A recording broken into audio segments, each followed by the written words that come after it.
Hello, hello. Let's get going. I'm already minutes late. I'm easily distracted. It's a problem.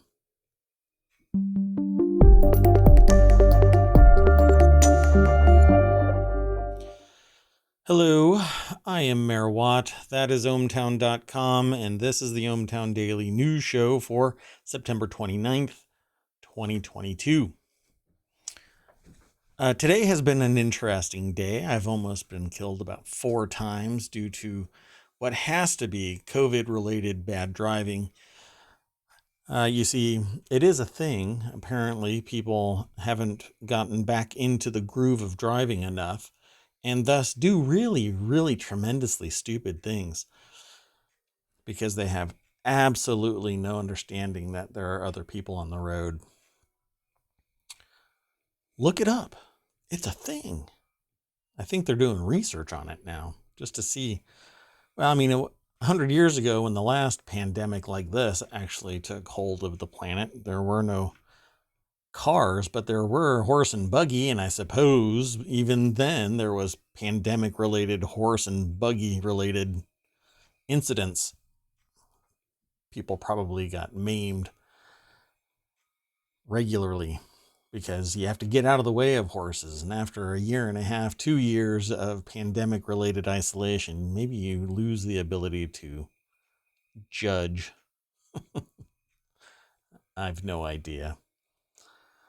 Hopefully I didn't offend anybody that lost family members to horse and buggy related incidents 110 years ago. I apologize in advance if you are listening to this podcast. Let's get into today's news.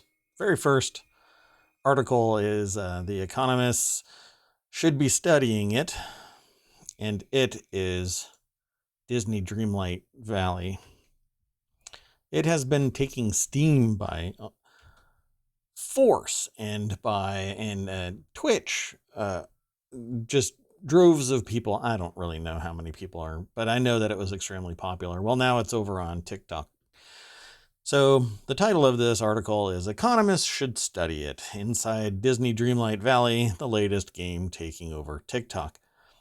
Pretty much anything current is going to take over TikTok. I'm not too worried about economists. Maybe somebody with a PhD that's in progress may want to pivot towards that. I mean, if you can do your PhD on Batman, you can do your PhD on Disney Animal Crossing and the influence it has on TikTok and what TikTok has influence on as a matter of society. The amount of engagement that TikTokers spend on TikTok is apparently pretty astounding. It's almost like you're mainlining some drug. You just get endorphin rush after endorphin rush. And more than one person has said that their kid is laying on their side just watching videos. So it's like going into an opium den and finding people just lounging around on little beds. And I know many adults that will not step away from TikTok even when encouraged. Hey, come outside and touch grass. No. I'm only interested in TikTok. Be gone.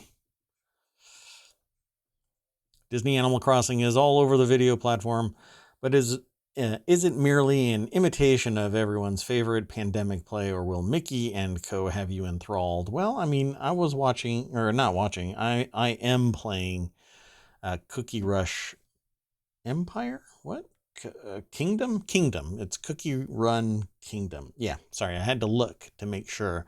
It isn't actually open right now. Let me open it.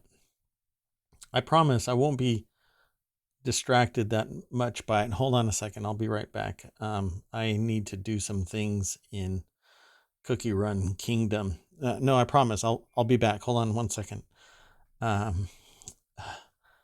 We're in the Legend of the Dusk Gloom Sea. Wait 1 second. Just stick around. I promise I'll be back. Okay. I'm back. I'll stop looking at it. Anyway, when I first noticed, this is the author speaking of this article that was aggregated by, well, what I refer to as Gatherer over at ohmTown.com. Be sure to stop by, sign up, become a citizen of ohmTown. It's free. I've actually removed the ads from the platform, so it is faster. And well, I mean, I'm more interested in y'all engaging in the news and coming back and talking to me about whatever it is you find. I have an open door policy here in the ohmTown Daily News show, and come January, actually, I'm going to be ramping it up around late December and into January. I'll be more available for streaming hours. And I hope to hear and see you here on Twitch. YouTube is long-term storage, whatever. I'm kind of all over the place today, but the author of this article says, when I first noticed TikTokers effusing about something called Disney Dreamlight Valley, they imagined that it was your standard gem matching mobile game, complete with in-app purchases and occasionally uncanny Valley Elsa cheering you on from the sidelines. But throughout September, TikTok continued to feed me more and more, and by me, I mean the author, feed the author more and more videos of people claiming to be addicted to a game that had taken over their life. Someone somewhere called it Disney Animal Crossing. Yeah, that's probably true. And with that, they were off to see a mouse about a house. Let's click the link. I did not prep. So all of the links, I have to click on it now to take us over there. So I have to encourage you to do that too. Follow the link. It'll take you over to ohmTown. ohmTown will lead you to this source, because I don't have the full article. It's nothing more than a discussion forum there. Anyway, Amelia Tate, I guess, is her name, or Tait. I'm not sure how it's pronounced. Let me know, Amelia, how your last name is pronounced, and I'll make sure that I correctly speak it. Well, let's see here. Available on Nintendo Switch, PlayStation, Xbox, and PC, Gameloft's Disney Dreamlight Valley is a simulation adventure that owes Tom Nook level of debt to everyone's favorite pandemic play, Animal Crossing New Horizons. In both games, you obtain a home in a strange land and start fishing, digging, breaking rocks, picking flowers, growing crops. That actually almost rhymes. And crafting to make it as idyllic as possible for new residents. Yeah, there's actually a bigger story in Animal Crossing New Horizons, from my understanding. I'm not sure what it is because I never really got into it. Owing to the fact that it becomes compulsory part of your existence. And really, I only have Cookie Run Kingdom here. Hold on, I'll be back. I have some things to tap. And oh look, my balloon came and it's a super success. Hold on, I'll be back. I promise. I'll be back. Wait. Stick around. It's really, I have a whole bunch of news. It's really important. Hold on a second. And I'm upgrading my cookie houses, and I'm midstream, aren't I? All right. Okay. I'll get back to it. So anyway, in Disney's offering, these residents are Goofy, Wally, Ursula. That's actually in this too, in Cookie Run Kingdom. They have a little segment for Disney. I think it's over now. I think the time frame for that is over now, but we're still in the Black Pearl. Oh, okay, wait. I got to click on some more things over here in Cookie Run Kingdoms. Okay, so we'll upgrade that. And I'm still streaming. Okay, hold on. Let me get back into that. Okay, so Dreamlight even rips off ACNH's, that's Animal Crossing New Horizons, rewards program rebranding Nook Miles to Dreamlight Duties, though it gives it a notably more adult, or at least Disney adult interface. They actually have a link to this idea of Disney adults. Won't even go there.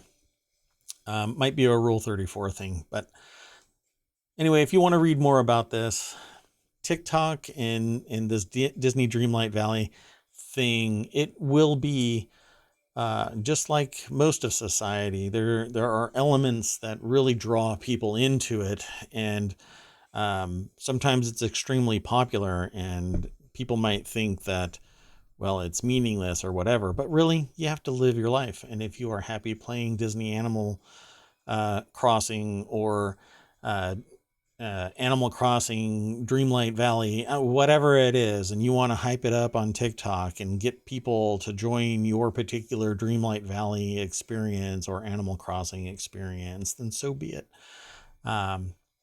Is it newsworthy? I suppose. I certainly think that it took over for a very brief moment of time on Twitch. I don't know where it is now, but everybody that I subscribed to was playing or talking about it at some point.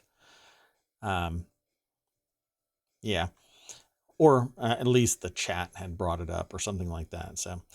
So the person says, ultimately, does this, plus their cynicism about Disney capitalism and suspicion of anything seemingly organically promoted on TikTok, mean that they'll have to put the game down? Absolutely not. They're all in this thrall. And it's compulsive, yes. More TikTok, but I guess if you have an addictive personality, then you might become addicted to either TikTok or a game or both when it's highly engaging. And usually when it is hyperkinetic, there's always something going on and you always have something to do. You'll get tied up into it. And maybe if you don't learn a coping skill or two, you'll give up professional stuff, work-life balance, and focus on the game, which becomes work. But that's okay. You get the endorphin rush. Let's move on to the next article. I might have one that's broken because the Hill sometimes breaks my links, and I thought I saw one that was broken, but I didn't read everything. With the weekend coming up, though, I decided that I was going to throw in English Whisky Company unveiling a 15-year-old bottling. Norfolk-based, the English Whisky Company has launched a 15th anniversary bottling, which was first laid down when the brand was founded. And if there's one thing that aging whiskey bottles has taught me, they are that depending on the water and the ingredients, right, the next thing is really the age. And the older that I have had to drink, the smoother it is and the better on the palate it is, up until it, to me, it inverts. After 15, it basically becomes much more sedate, and everything about it kind of loses more and more of its flavor. It's kind of interesting. And when I've spoken to others who have had like 25-year bottles,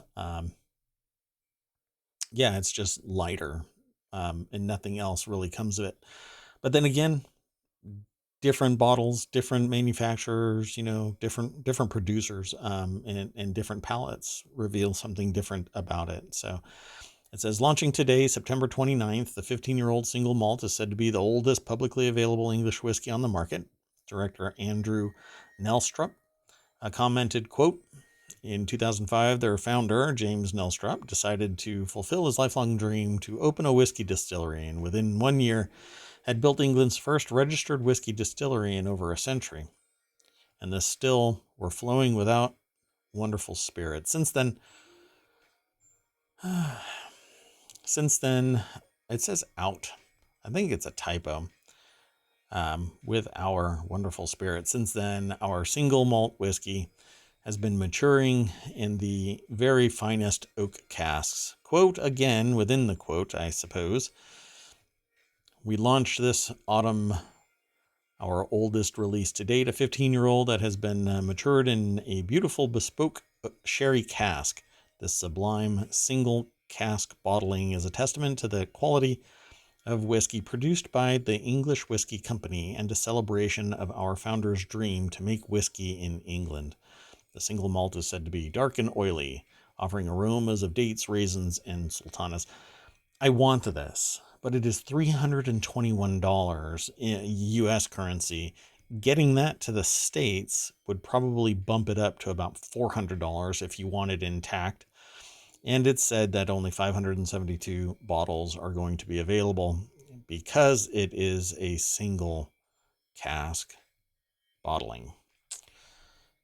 So sad me, I'm not going to spend $330 on or $400 to get it safely to me. I mean, it looks like it's going to be, it's a beautiful bottle. Yeah, I'm jealous. I don't drink much anymore, but when I do, I want it to be flavorful and good quality. So this article is over at thespiritsbusiness.com by Georgie Percy. And I hope I'm pronouncing their name correctly. So it's been bottled at 57.6% ABV and has a price of $321. I'm rounding up to the whole dollar. And it's expected to be a sellout. They should probably rephrase that. Because here in the States, that phrase has a completely different meaning, if you know what I mean. Yeah. So it says on the palate, cherries, chocolate, and figs can be picked up with a hint of ginger and added fruits when water is added. And a lot of people just go bonkers when you say add water. But you know what? Drink it how you like it. The whiskey's been aged in ex oloroso demi-muid, I guess?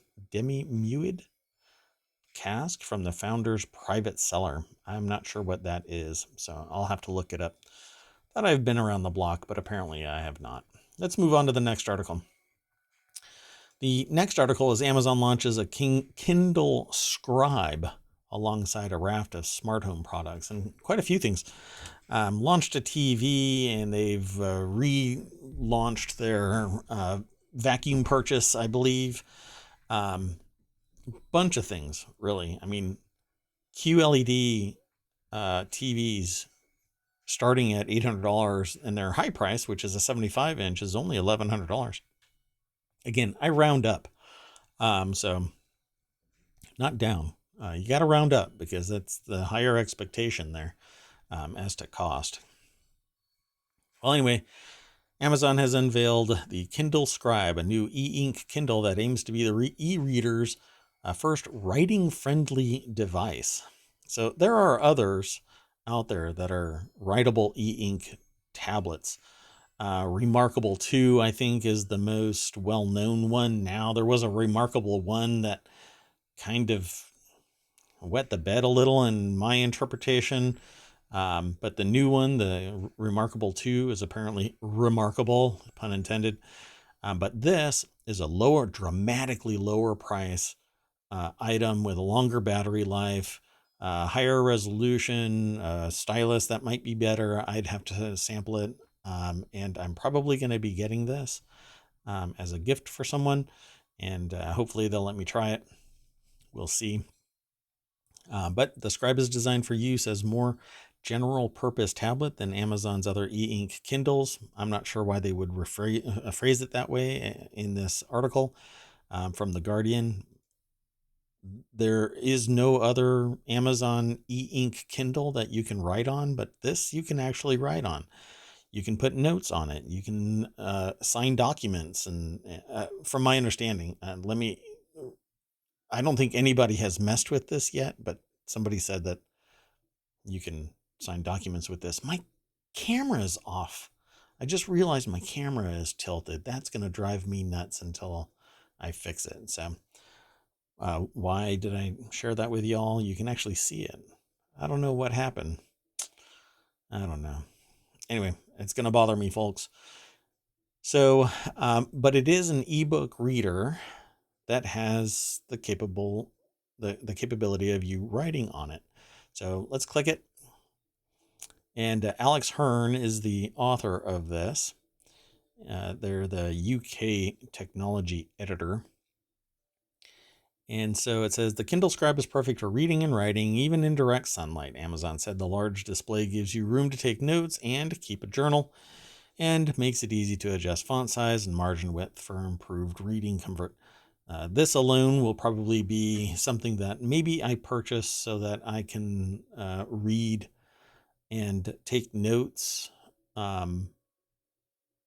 like a longer term thing, because this can run for an extended period of time, whereas higher resolution, more compute capable devices will drain a battery in a day and a half, depending on what you're actually doing.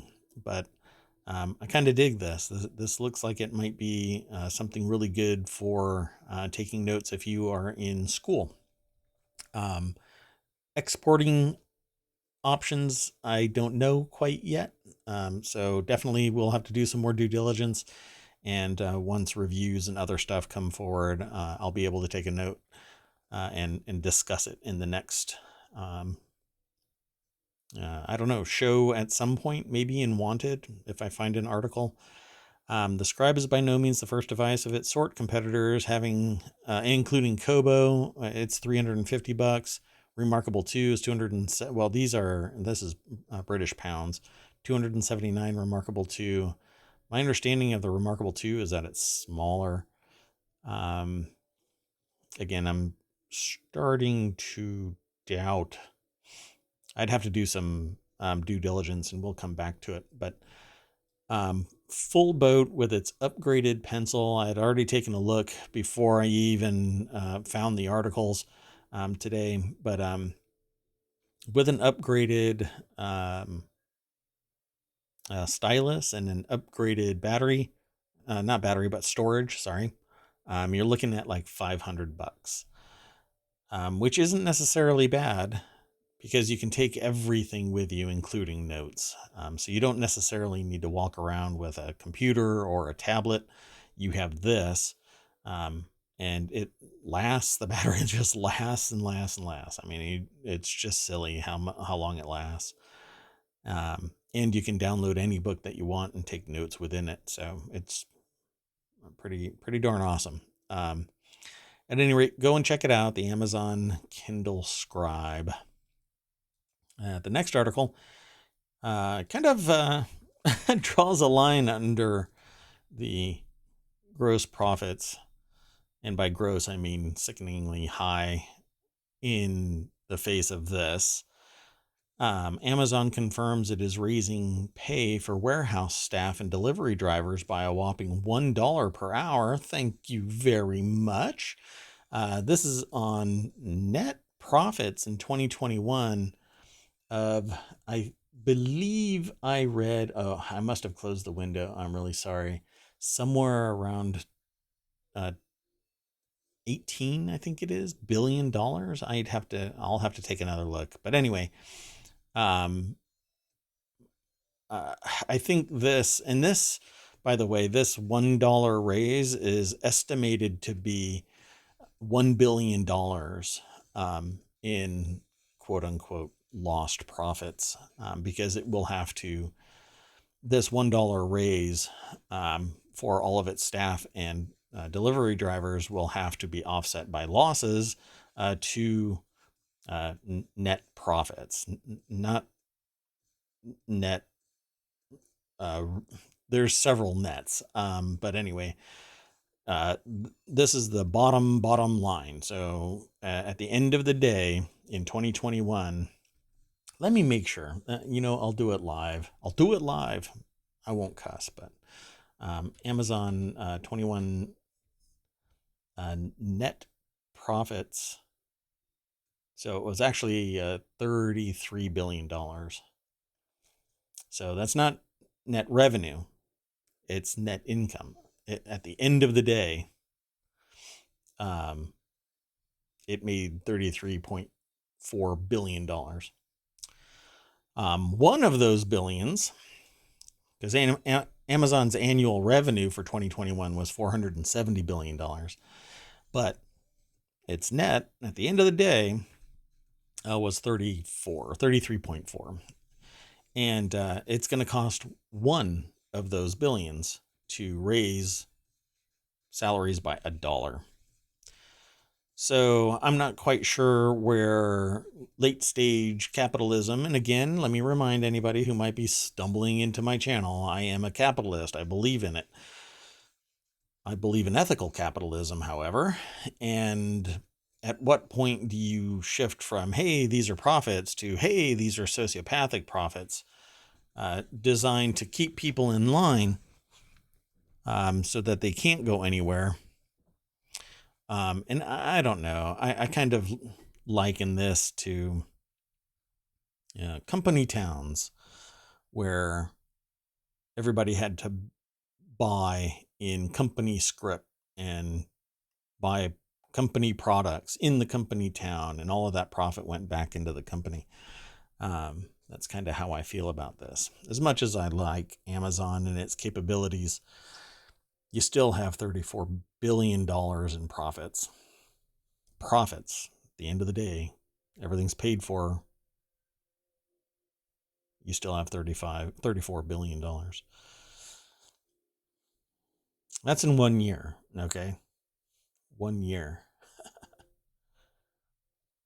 That means every year you could turn somebody into Elon Musk. Every year. After paying everybody. So Amazon announced Wednesday it's upping pay for warehouse workers and drivers by roughly $1 per hour. Insider reported earlier Wednesday that they...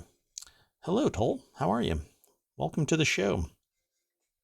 If you didn't hear the first two, it'll be in the show notes, but I'll read you in real quick. So I did an article about English whiskey. I did an article about Dreamlight Valley, in that people are basically ODing on it over in TikTok. And then Amazon launched the Kindle Scribe. Yeah, I can back up. Toll, I can back up. For you, I'll back up.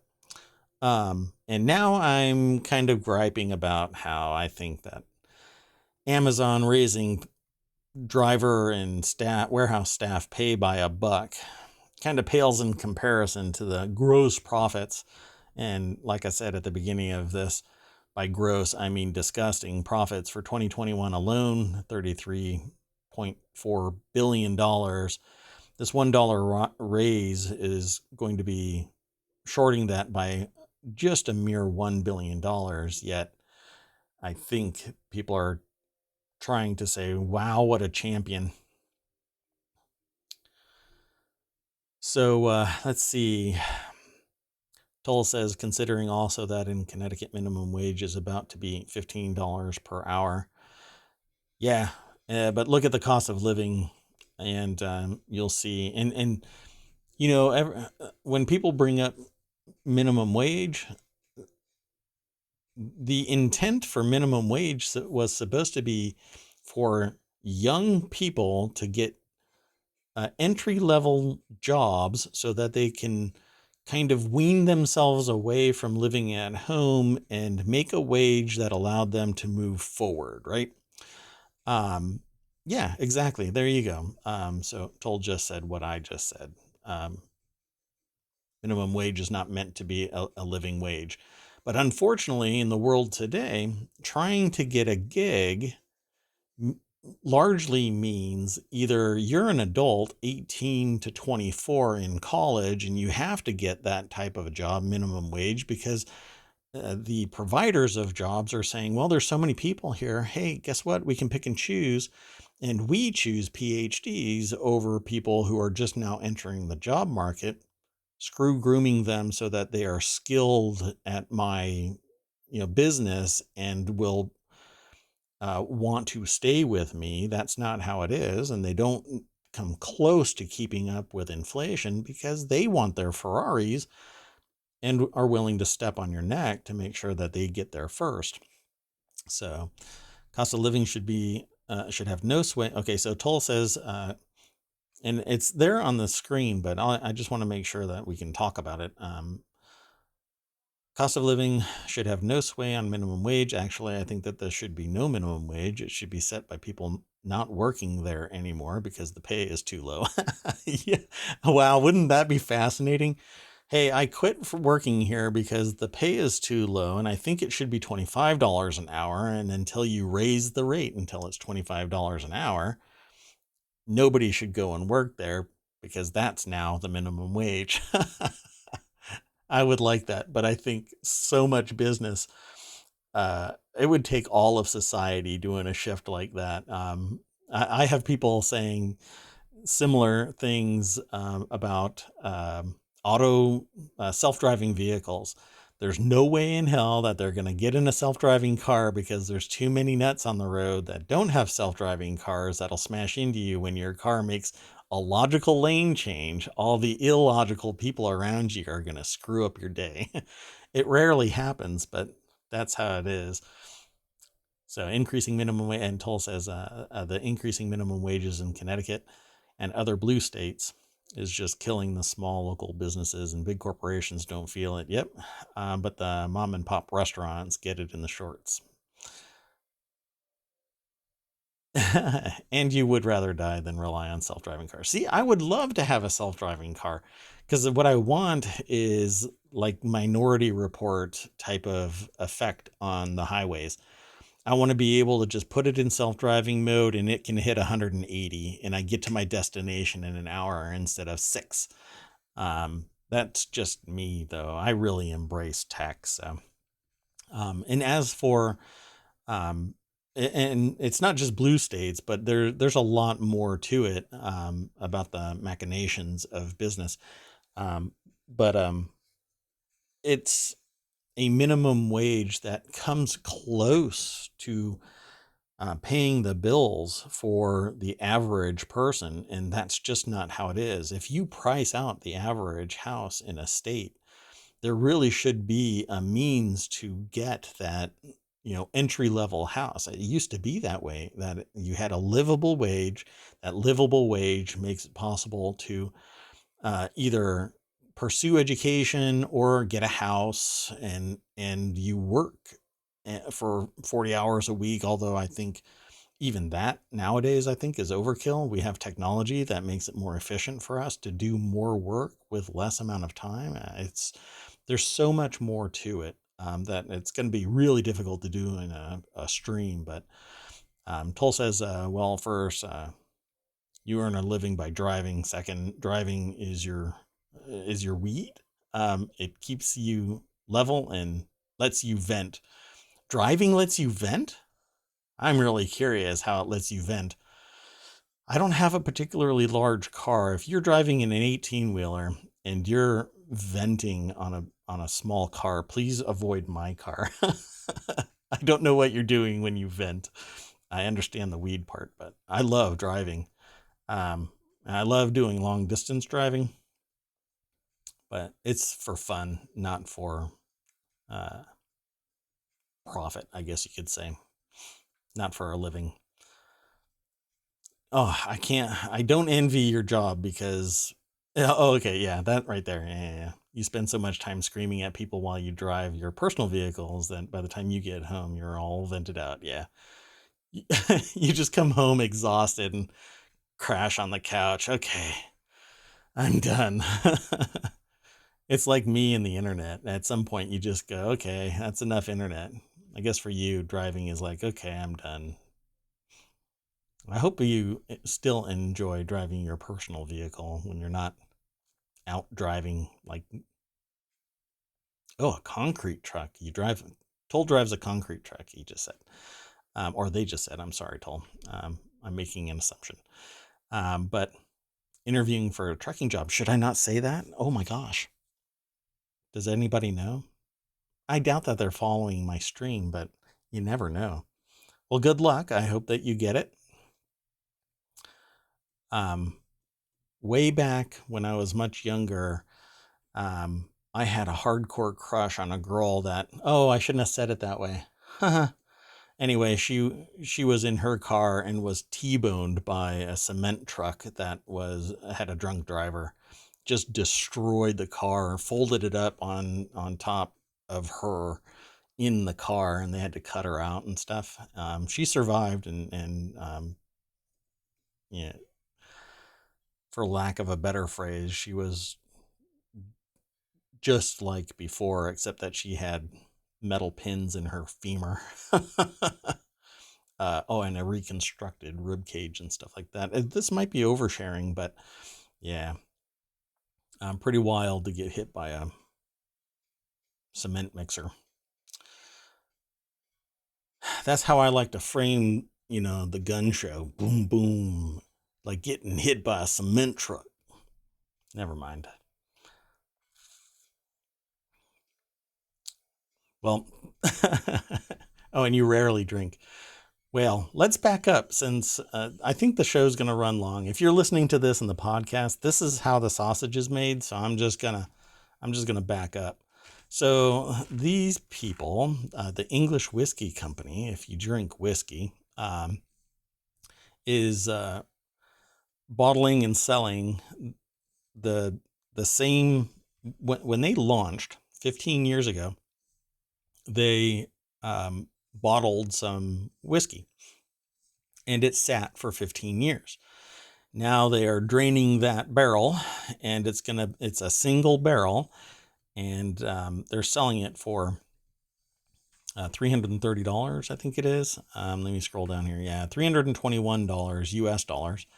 But it's in the UK, so it's going to take a lot more money. I said that it's probably going to take another $50 to $80 for it to get sent to the United States without somebody either breaking it or, oh my gosh, look, this sounds like whiskey. Let's open it and have a drink. And it gets disappeared somewhere. So you'll have to insure it, and it's coming from the UK, so it's going to take forever and be expensive. And there's only 572 bottles, and I cannot justify $321 for because I would drink it, and not for a special occasion. If I buy whiskey, I want to drink it. Like, I've got Blue Label, but I don't think it's as awesome as everybody says Blue Label is.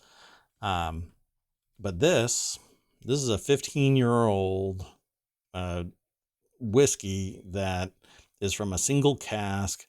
It sounds like it would be amazing. So,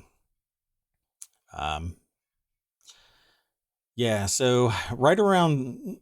So Toll says, if you're drinking something that's aged, you're looking at 18-year-old Scotch. The right smoky Scotch, right cigar, are an amazing combination. I gave up cigars a long time ago, but the Scotch I could buy into. And that 15 to 18-year-old range is pretty much that sweet spot for what I think is really high quality, good aged whiskey. Yeah, well, not really a shame, Toll. It just leaves more for you. Specifically you. When I quit, I said, I know that I'm going to run into Toll in 15 years. I'll leave some for Toll.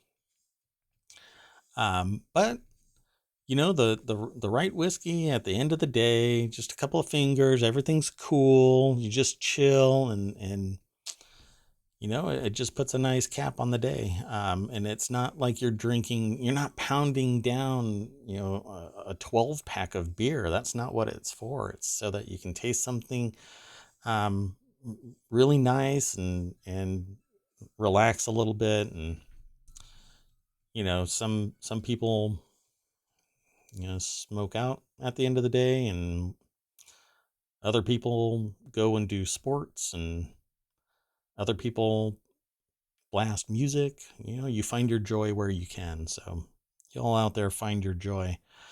I know somebody that wants to smack me right now for I'm threatening to say find your bliss, but when I say that out loud, and I'm actually only ever saying that jokingly, I know somebody that wants to smack me right now, and they didn't even hear it.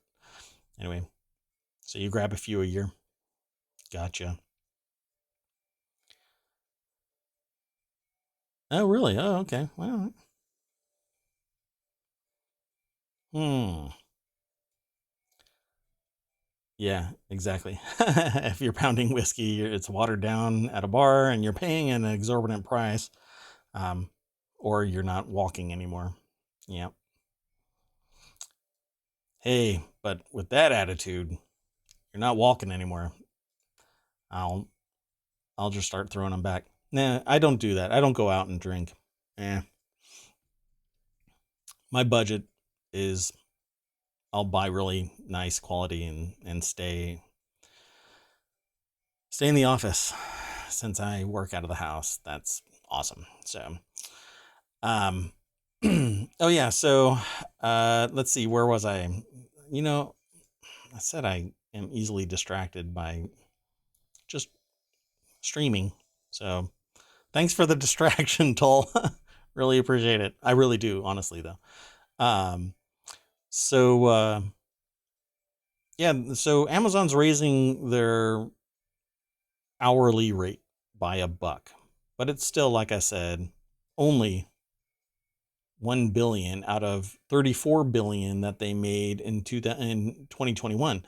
2022 is going to have just as much, if not higher. I am guessing, based on what I've calculated, they're going to go up another 15% or so, for 2022 if all the things play out right.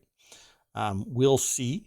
I don't know for sure. Maybe there are going to be some modifications that take place over the next 3 to 6 months. Um, but it says here over at Business Insider, Isabel Asher Hamilton says that Amazon confirms that it is raising pay for warehouse staff and delivery drivers. That's warehouse staff, not warehouse staff and delivery drivers. Not three things, two things. Um, yeah, I'm curious now what the administration is getting as a raise. If $1 an hour is enough for them, um, you know, the salary disparity between the C-suite administration and quote unquote warehouse staff, they're really the ones that make all of this go, short of bots. Where are they? Yeah, Toll says, I really don't think you want to know. Yeah. Well, to some degree,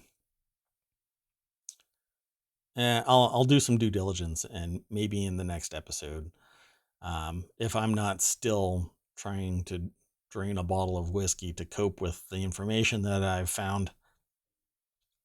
Yeah. Okay. Take care, Toll. We've got about 45 minutes or so to go. So if I see you when you get back. Take care. Amazon did not say specifically why it had chosen now to pay for its warehouse workers and drivers union. But workers at Amazon Air Freight Hub walked off the job in August to protest over pay and working conditions, and the company is facing a new union battle in a warehouse in Albany. This year saw the creation of the first U.S. Amazon Warehouse Workers Union at a facility in Staten Island, New York. Hey, Lunchbox. Ben Lurkin making dinner. Awesome. As soon as I'm done here, I need to see if I should eat. I do intermittent fasting, so I actually don't eat for 20 hours, and then for 4 I eat, and I might still be in my window by the time I'm done. We shall see. So I hope you are having a good dinner. And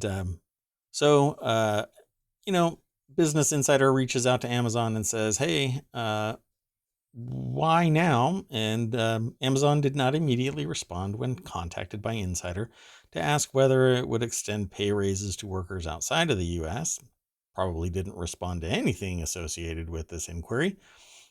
But unions are on the rise. I talked about it a couple of episodes ago. Unions are booming because profits are booming, but they're not being conveyed to the working class. Nope, they're concentrated in the C-suite, higher level administration, and ultimately stockholders, not just stakeholders, but stockholders. And that's where all the profits are going. Again, it's actually $33.4 billion in 2021. Let's move on to the next article.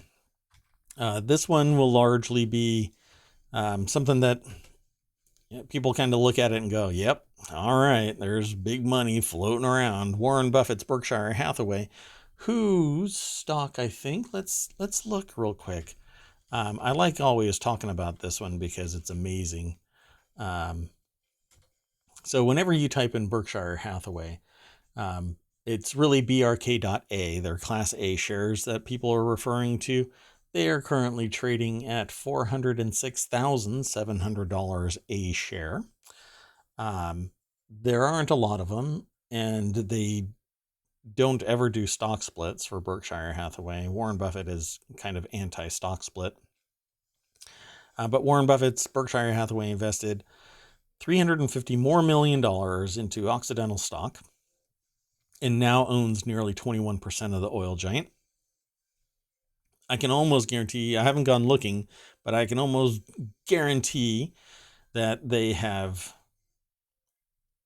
dedicated the required paperwork, or dedicated a person to the required paperwork to reveal to the public that they command 21% of Occidental, as opposed to what Elon Musk did, which was acquire a considerable amount of Twitter and then announce, hey, I'm buying Twitter, and still not reveal anything about ownership. And then when somebody finds out about it, they're compelled and they file the paperwork. Well, that's usually not how Warren Buffett does his things, but there's so much wealth in this. It's almost incredible. $10 billion is what they've spent in the space of 35 trading days this year. The famed investor conglomerate scooped up about 6 million shares at prices ranging from 57.67 to 61.60. Toll, aren't you supposed to go and walk a puppy? That puppy is looking up at you right now saying, my bladder is full. Take me out for a walk, or I will take it out on your carpet. Warren Buffett seems pretty straight-laced with his business dealings. Yeah. Well, whoa, really? My gosh. How in the world? Is it a greyhound puppy, for crying out loud? That thing went outside, did its business, and raced back in? That's insane. Or are you an alien and you have an alien dog that teleported out, went to the bathroom, and teleported back in? I've never seen any animal go out and come back that fast. Wow. Probably started on the way out. I know it's overkill for the show, and the podcast is going to love this, though, because, well, never mind. Well trained. Yeah, indeed. So if you have an extra $350 million, you too can buy some Occidental Petroleum, but you'll be rubbing up against Warren Buffett, and I don't know if you'll enjoy that. I mean, it's great for business and all, but he's really about... Oh, I didn't realize that my monitor cast that much light on me. I thought my key light did better. Anyway, Theron, I think, is their name. It might be Theron. Mohammed is the author of this over at businessinsider.com. Yeah. Toll says, I bet he has a bottle of that 15-year-old English whiskey. Yeah, I bet. And he's not going to share it because there's only 571 and he can't give up one of those bottles for, the likes of us, Toll. Berkshire has spent about $10 billion building its position. So I think that it's probably going to get privatized, Occidental Petroleum. You think that he only has the one? Yeah, I doubt it. He's probably buying it by the case. You probably weren't here for it, but I just talked about a company that did private security of what amounts to, well, it's like a bespoke security, but it's like a bank, deposit boxes, right? But it screams like some dystopian future. Well, the FBI raided it and opened up 1,400 private security lockboxes, and took everything out of it, like $350 million worth of money and other things, I guess. And so the FBI said that all of that is ill-gotten gains because the company that did it was laundering money. So it's really wild what goes on. I didn't quite understand how somebody could do that, but the moment that they said, "Oh, it's laundering money," whenever I hear about some company rolling in and privatizing everything, I always think that there's some kind of horrible shenanigans going on as soon as it goes private. Um, I think that prices will shoot through the roof because they have zero requirement short of their internal profits. And so they are gathering all of this wealth. There are some companies that I think do that, but I don't know if, Berkshire Hathaway does that kind of stuff. Feels like it's the 20s again.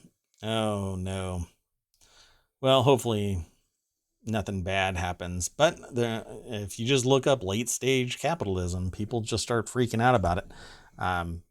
Are we really at that inflection point where something really massively bad has to happen for us to course correct?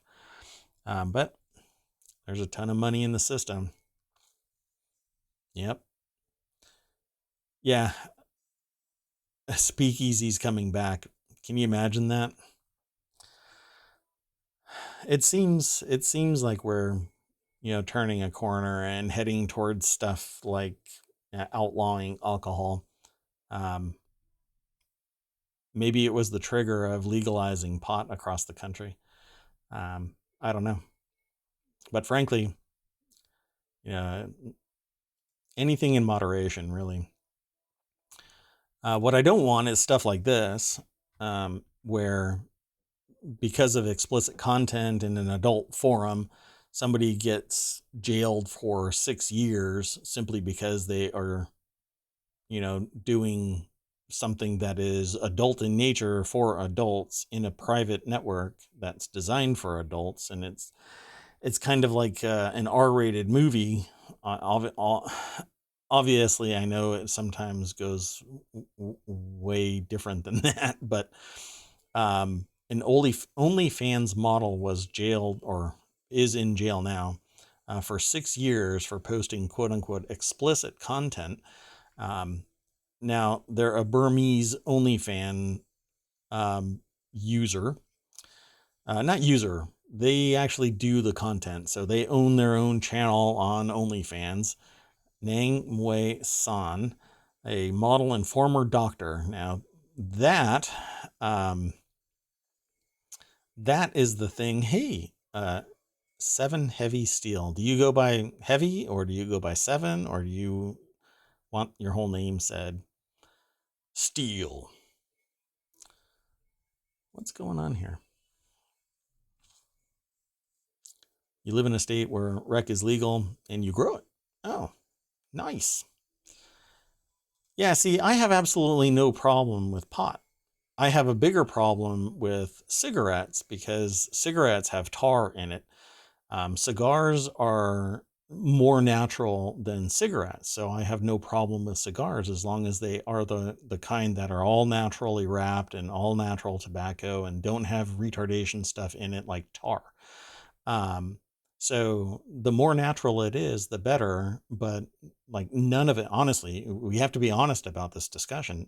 Inhaling cigarette smoke or cigar smoke or pot smoke, its particulates, they don't come out of your lungs when you inhale it. Some of it does, but it's the stuff that doesn't get bound in the alveoli, vapes and other stuff like that.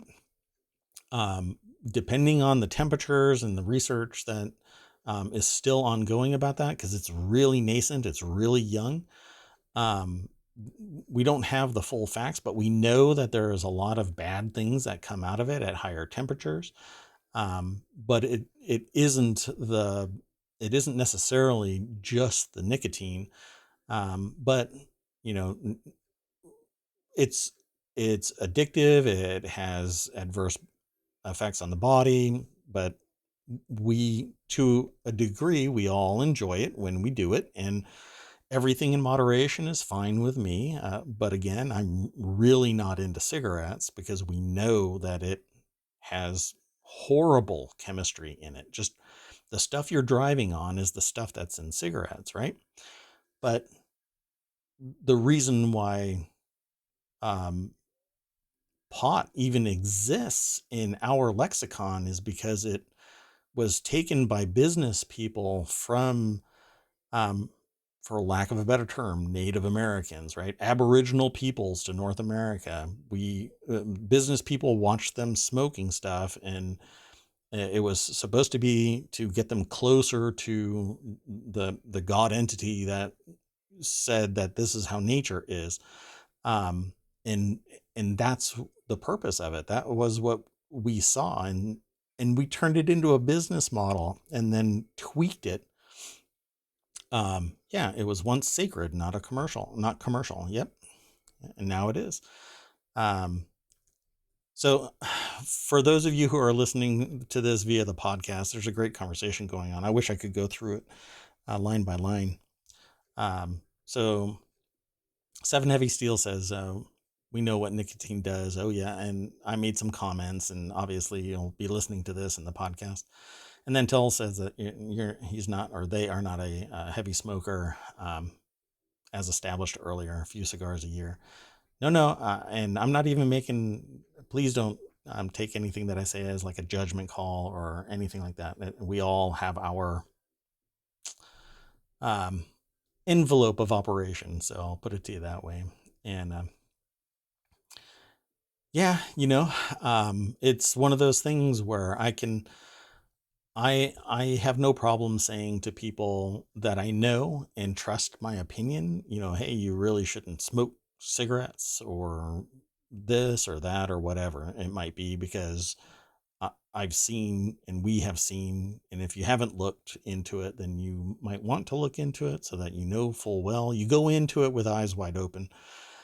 It's the same thing that we apply with law and with business and contracting and stuff like that. If we're not all on the same page, then somebody becomes a victim of, and not a willing participant of. So totally get it. Everyone has a vice. Some of them are positive, some of them are negative, but that's the beauty of a free country. And that's what Toll says. And I agree. And so this little article here has been sitting on the screen for a long time. And so this person was convicted in what I never want the average citizen to have to bear witness to, a military court on Tuesday for quote unquote harming culture and dignity by distributing sexually explicit photos and videos online for a fee. Well, if they would have done it for free, I guess it would have been okay. The ruling was widely decried as politically motivated. A 34-year-old who had previously participated in protests against military junta is believed to be the first person in the country, and potentially the first person in the world, to ever be jailed for an OnlyFans. Wild. I cannot believe that something like this would happen in the 21st century. They're a former doctor, for crying out loud, and they gave up being a doctor to be a model, an adult model on OnlyFans. There seems to be a problem there. But maybe they liked being a model and hanging out at home more than being in the mix as being a doctor. So Seven Heavy says a good cigar is like a great meal prepared by a chef. Yep. I used to smoke cigars. So every once in a while, in the case of cigarettes, it's literal poison, not just a vice. Yeah, yeah. And you're an ex-smoker, 2 packs. Yeah, I grew up in a chain smoking family, so as soon as I could get out, because I was educated and shown firsthand what it does to the body, cigarettes in particular. For some strange reason, I guess I don't know what it is. Maybe I have no qualms about the more natural it is. I have no qualms about it. So. Toll says mother-in-law and mother have been smokers forever. They know the consequences. They just don't care anymore. Yep. Yep. That basically was my dad until he died. Yep. As far as the article goes, this article also shows some perspective on cultural norms in Southeast Asia. They're strict by our standards. See, they're strict now, but when the United States was first formed, it was Puritans that came over because they weren't strict enough in Europe and the UK. That is our foundation. But society pushed against that and changed. And that is really where the United States should always be, on the forefront of the evolution of society. Better educated, better capable, wholly contained, capable in a time of great strife elsewhere in the world, able to uh, perpetuate itself without having to go elsewhere. But while we can go elsewhere, we might as well do so. Says the U.S. was founded by people so uptight the British at the time could not even deal with them. Correct. Yep. Seven Heavy just said that. And yeah, so Puritans are our foundation. But like I said, business, technology, and society. That's the crossroads that I talk about this stuff about. That's the perspective I talk from. It has over time allowed society to move past, the Puritan ideal and still be self-sufficient, and hasn't flamed out in 250 years. So, and we are a relatively young nation in the grand scheme of things if you look at Europe, and the Middle East and Asia. We are just babies, um, and it's because of those things moving past it, that we have been able to rise so fast. So funny how that course correction happened. Our very founding was in Judeo-Christian values. Now people get extremely uncomfortable when you pray in public. So, I wouldn't normally take it in that route in this discussion. But it isn't that people, depending on who you are and depending on what you are doing, the praying, different people get bent out of shape. But I think most people wouldn't care as long as it wasn't kind of driven onto people, right? So there are certain things like school and business and whatnot where there's so much flexibility in what you can do that when somebody tries to do something, somebody else gets bent out of shape. And so instead of allowing everything to take place, you back off to for lack of a better term, the lowest common denominator, which is, well, you can practice religion wherever you want, whenever you want, as long as it isn't foisted upon other people. And there are so many religions in the world. You have to respect them all, or you have to back away and say, this is not the place for religious. And we used to, up until 1963, we used to have it, what was termed religious indoctrination in school. Um, yeah, yeah. Yeah, and the history of religion is you have to be intellectually dishonest to not go back and look at the history of religion and the fact that everything that we know as a religion is older than we, as a modern population, not looking back in the past, allow it to be. And even all of even paganism, it goes back a little bit further. We just don't have anything associated with how paganism was created. We have no idea because it doesn't exist in any real way. We all now take our modern context and try to apply it to something that we are digging from the ground and saying, this is what we think they believed in, but we have no real context for it. And so it's that cultural relativism that's very dangerous in interpreting what the historical record is. And that is really the problem. We are, and by we, I mean the researchers and the archaeologists and the religious experts that have an idea where everybody is a nail, or sorry, everybody is a hammer in their chosen area of expertise. And so they only see nails and their particular brand of nail. It's never just a holistic understanding. It's, hey, we dug this idol out of the ground. They must be this. And then they open it up to interpretation. And it's the reason why when I read research articles, I always look at who the funding is and the context of the school or enterprise that it was constructed within, because there is internal bias. And sometimes they talk about it, but most of the time they don't. And I don't necessarily agree with everything that is said. Right. And paganism is basically European indigenous belief. And we have a lot of historical information and records of practices that continue in Europe past Roman influence. Yep. And a lot of Roman and Arabic historical documents as well. Yeah, yeah. Yeah. I mean, there's a lot of stuff, but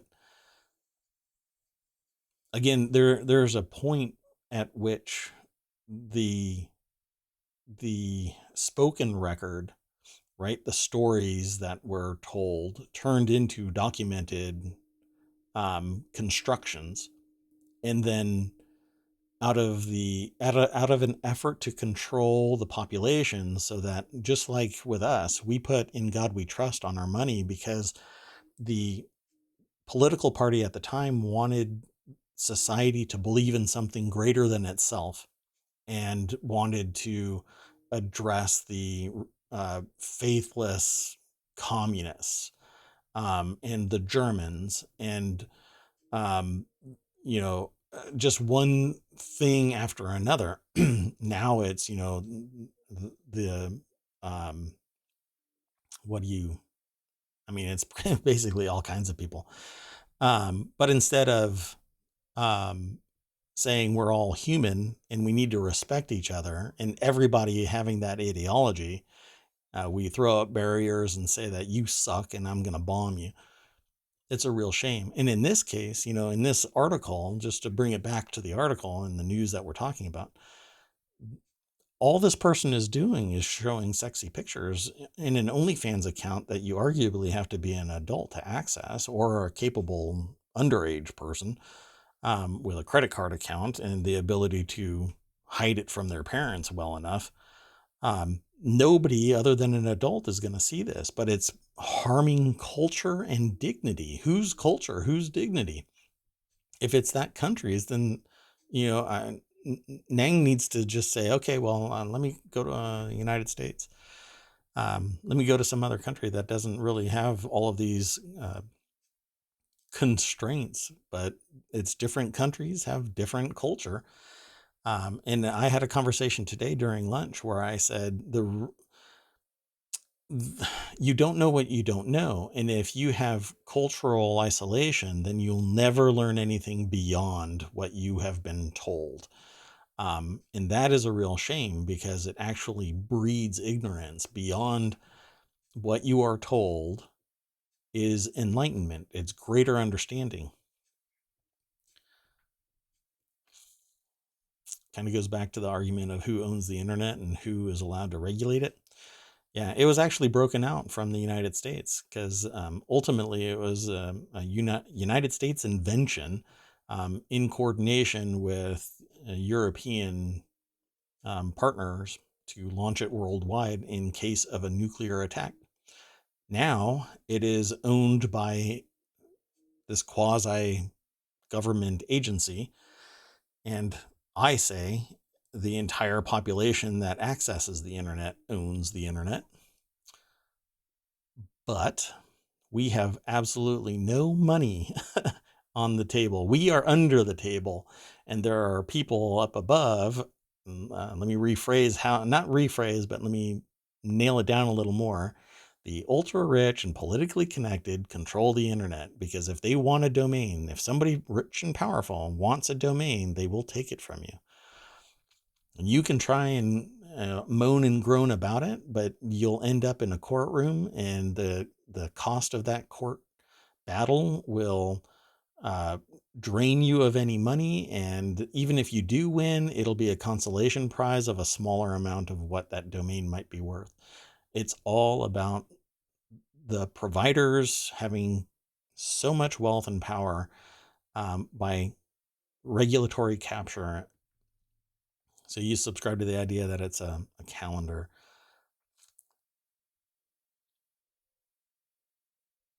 Right, Stonehenge. Yeah.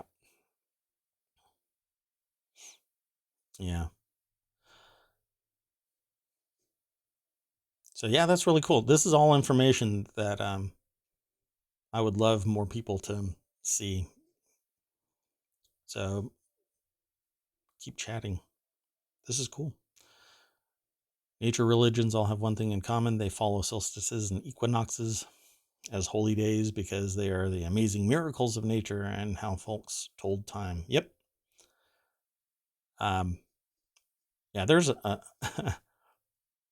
yeah, we definitely could keep talking about this. Feel free. So the I do believe that it's politically motivated jailing of someone, and if only there was some time for this person to make an appeal to get some type of political asylum in a friendly country. But I don't think Myanmar is going to really embrace sending Nang Mui, I think it's Mui San. I'm not sure. It could be pronounced San. I don't know. I'm sorry. But Gavin Butler over at Vice.com did this article for Vice World News. They have a bunch of different segments, kind of like how ohmTown is, but obviously better funded. And so, unfortunately, a picture like this, and maybe not worse, but more, I don't know, skin exposed, suddenly jailed for harming, and I wouldn't even know about this person if not for the Streisand effect of an article. So if this is the full scope, and probably isn't the full scope of her quote unquote exposure on OnlyFans, this is nothing. Uploaded a total of 347 images and 74 videos to the platform, and in December 2020 told Vice World News that she had earned more than $20,000 after just 3 months. Unfortunately, that led to her prosecution and jailing. So if only they had sought political asylum. Good luck. It's a shame. I mean, what happens on OnlyFans stays in OnlyFans, and it doesn't make me. What makes me look differently at Myanmar and this incident is that they jailed somebody over pictures online. And not, I mean, believe me, there are much worse pictures about the goings on in Myanmar. These are angelic and and awesome and wonderful compared to some of the pictures that I've seen of events that have happened in Myanmar. Even though it could be a beautiful country, this is much, the jailing of this person is worse than anything that person has ever done in OnlyFans. I could care less what they've done. Although I do have limits. Let me just stop there. I do have limits. But I'm sure OnlyFans would have taken steps to delete those before anything bad could be shown. But for crying out loud, man, it's such a disgusting thing to jail somebody over content. Short of making overt threats where you are about to take action on somebody, there shouldn't be any jail involved with an OnlyFans account. There's an excellent book called God Against the Gods, which is an academic overview of how Christianity and European pagans ended up turning into religious gumbo. I can imagine it's a fascist action to jail that person. I agree. So let's change tack a little bit. We have about 6 more articles or so. You're free to talk, and I might pull you back into the conversation if you're not talking about this particular thing. I don't know if you've ever heard, and this is a major shift to the conversation, and it's kind of part and parcel to the way that I do things on ohmTown Daily News Show. So everything in little fits and starts, and unless I start talking about a particular show, it becomes a little bit kind of like a staccato. So let's talk about this. Let's talk about this. Let's talk about this. That way people don't go, oh my gosh, this is so overwhelming, because this is a conversation that we could continue for, well, I mean, it's been a conversation for thousands of years. And I'm just glad that we're all talking about it and not at each other's throats, saying, I hate you and never going to talk to each other again. So thank you very much for having a rational conversation in my channel. Really do appreciate it. So you're not a fan of the artwork. Well, maybe. We're adults? That's it. No, I can't click this button. If I click this button, it will actually start the process of ending my stream. So I was going to end the stream and just be funny about it, but that would actually end my stream. It plays a whole audio thing and makes little switches take place. Anyway, let's just move on a little bit. Inside baseball, y'all. So how do you pronounce that adult's word that you typed? That adults right there, that adults. Yeah, I know how to say it, but I don't. Adults. Yeah, I'm adult.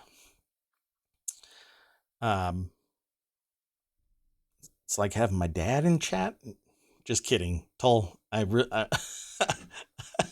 only know your name, Tull. I'm not. Yeah. I like bathroom humor and loud music. I will always be a kid. So, Vampire Survivors.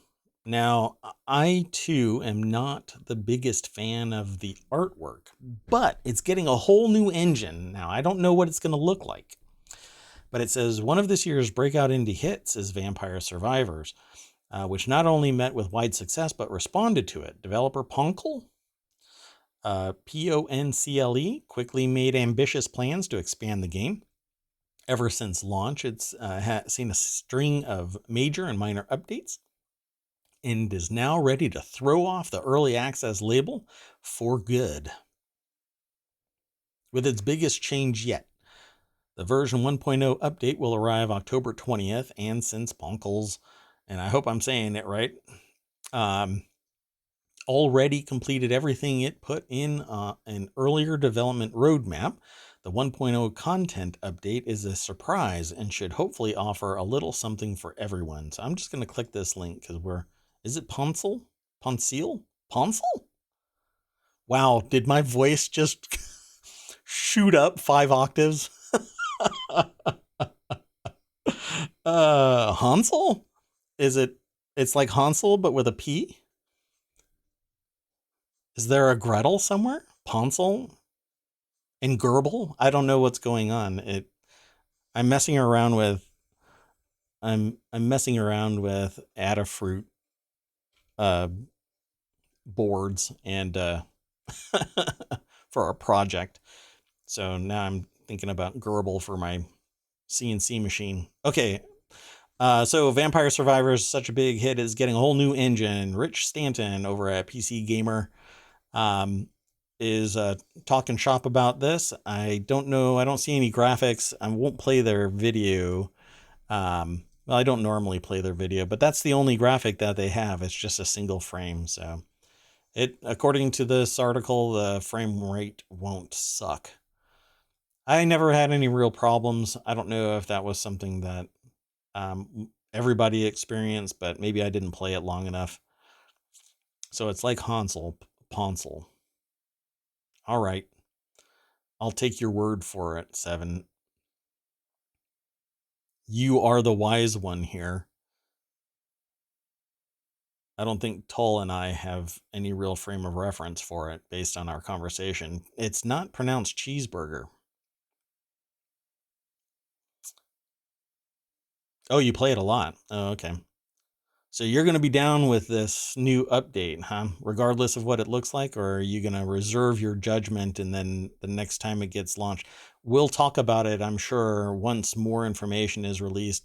It says, anyway, you'll always be able to play Vampire Survivors like that, like the old version, but can soon also choose a bells and whistles version that will fix the following. It'll work on machines that get the WebGL not supported error, get a white screen of death, get a black screen of death with a sad face, or have the game installed on a non-standard path.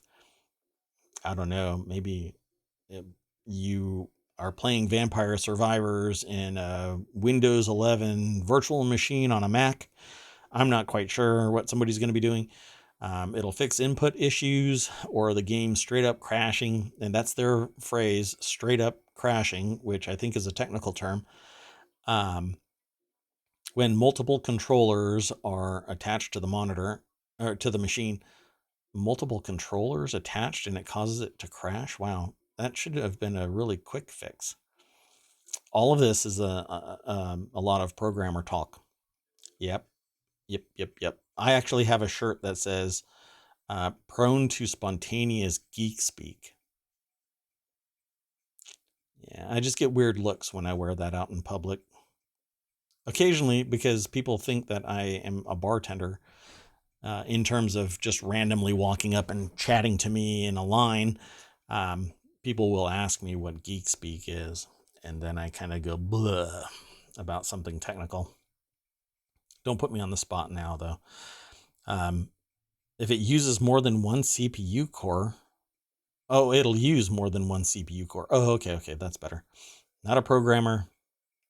You didn't stay at a Holiday Inn Express. Toll, you have to stay at a Holiday Inn Express every once in a while. Are those commercials still around, Toll? I don't remember seeing one in a long time. We might be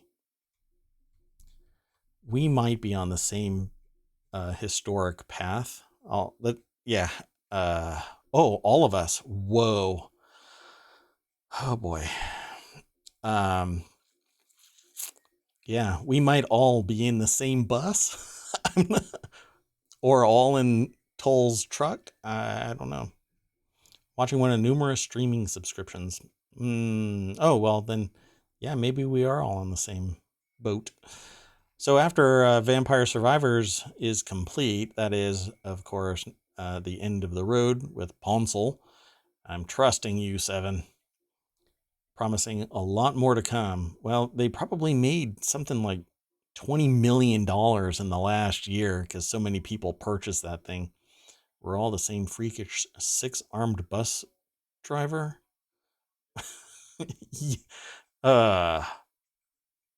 Human Cenobus? Never mind. We're all talking about a kid going through puberty and looking at Victoria's Secret catalogs doesn't date me. Hey man, It's the blurry TV, the striped TV, and hoping to catch the right frame. I better move on with these articles. Focus, Merwat. You're telling people that A, you're real and not a bot, and that you're old. And okay, there's way too much testosterone in this channel. So this next article is in the Hedge Ideas channel. That one's about business transformation, intellectual property development. Basically, if you've got a business and you want to talk about business or stocks or anything like that, then Hedge Ideas is where it's at. Although I do have others like Stock Marketeers, where eventually, once I ramp up the workflow for the channel, I will launch that as well, where we talk about some stocks of the day or the week or the year or whatever it might be. Yeah, that's a side discussion. So a small research firm disagrees with Bank of America and calls Apple a 25% rally incoming.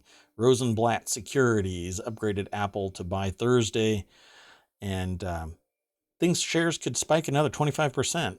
And I agree. I do not agree with Bank of America. Oh my gosh.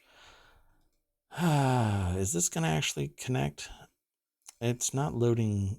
I can't log in. It's not going to show it. But anyway, doesn't matter really what they say, because this is more about me playing catch up at this point. But so Rosenblatt Securities is saying that it's going to rally 25%. I agree. I've been looking at Apple numbers. I actually did my master's thesis on a strategic analysis of Apple. Way back in the day. I've always been a fan of Apple, even though a lot of the stuff that they do might make other people really sick, and it's kind of, not necessarily, you know, Steve Jobs wasn't everybody's picture perfect human being, let alone CEO, but hit it out of the park again and again and again with Apple. And for somebody to say that Apple is going to decline, or even is a hold, and doesn't say, hey, Apple is going to go up, come on. They aren't. They have historically always been getting better and better and better. Even if it isn't 25%, I am saying somewhere in the 15 to 18% range. I think that they're going to go up. They've been taking some highs and lows. They're right about Midland, as far as I understand it right now, if I recall. And so Seven says it's not hard to disagree with Bank of America. Yeah, well, a lot of people follow Bank of America. Toll says, don't get me started on the market when something can be affected so easily by just what someone with expertise says is not something we should be basing economic policy and metrics on. Yeah, every time they, quote unquote, they call me to talk about credit card, you disagree with them. Yeah, so the market right now, so everybody was like, ooh, the market went up yesterday. Well, it plummeted today. All of the profits that it made yesterday are gone. S&P down 78. Well, let me round up. 79. Dow Jones Industrial Average down 460. NASDAQ down 315. Basically, all of those profits were wiped out. And to me, there are institutional investors that are playing games. More and more money is being spent. Everybody is trying to vie for whichever person is going to bulk, and then the price of the stock drops, and then somebody comes in and they buy it. And I used to do day trading many years ago now. And I've watched it all happen. I went into my MBA to do global finance, and I hated all of the backroom deals and the shenanigans. And it's just, now I say, shine the light on these backroom deals and shut it all down. All of that unethical crap needs to be shut down, so that we have real people in charge of real money and real futures, not just big money betting against bigger money to see who flinches first. And the losers are always the general public. Business gets bailed out, banks get bailed out, individuals that are massively wealthy and have political connections get bailed out, but the common person never gets bailed out. They'll get saddled with medical debt that can't be charged off in a bankruptcy. They'll misstep when they file their taxes, even though the IRS knows exactly how much somebody needs to pay.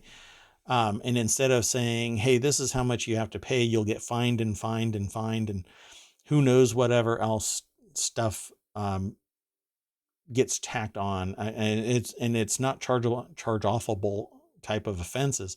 You have to pay the IRS or they'll put you in jail. It becomes a criminal offense.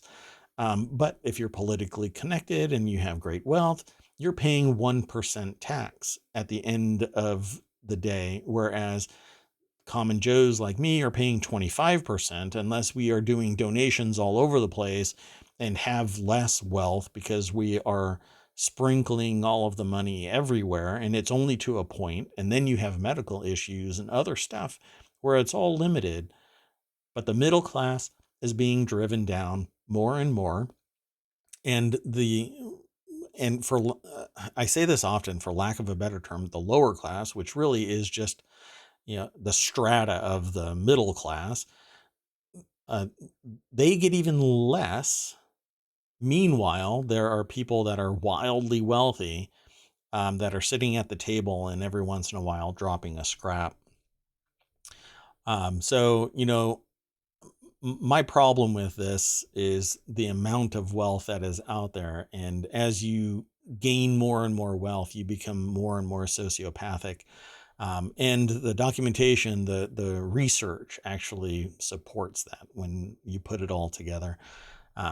We'll end up talking about that as time goes on, but right now that's not really where this lies. But Bank of America is calling it wrong. I think that Apple will continue to grow. Their margins are massive. Their ability to see the future is tremendous. And I wouldn't be surprised if they are the leader of the pack of doing AR, augmented reality, right, and it ending up being similar to the next generation of iPod, right? Somebody else is going to come out and talk about their product, and then Apple is going to come in immediately afterward and say, that's not how you do it. You do it like this. But that's not what's going to make Apple grow. What's going to make Apple grow is the continued effort of focusing on quality, focusing on services that are kind of renewable, and their acquisitions of Marvel and their dedication to Disney Plus and bringing quality talent on board. This basically the same thing that Disney did with Apple.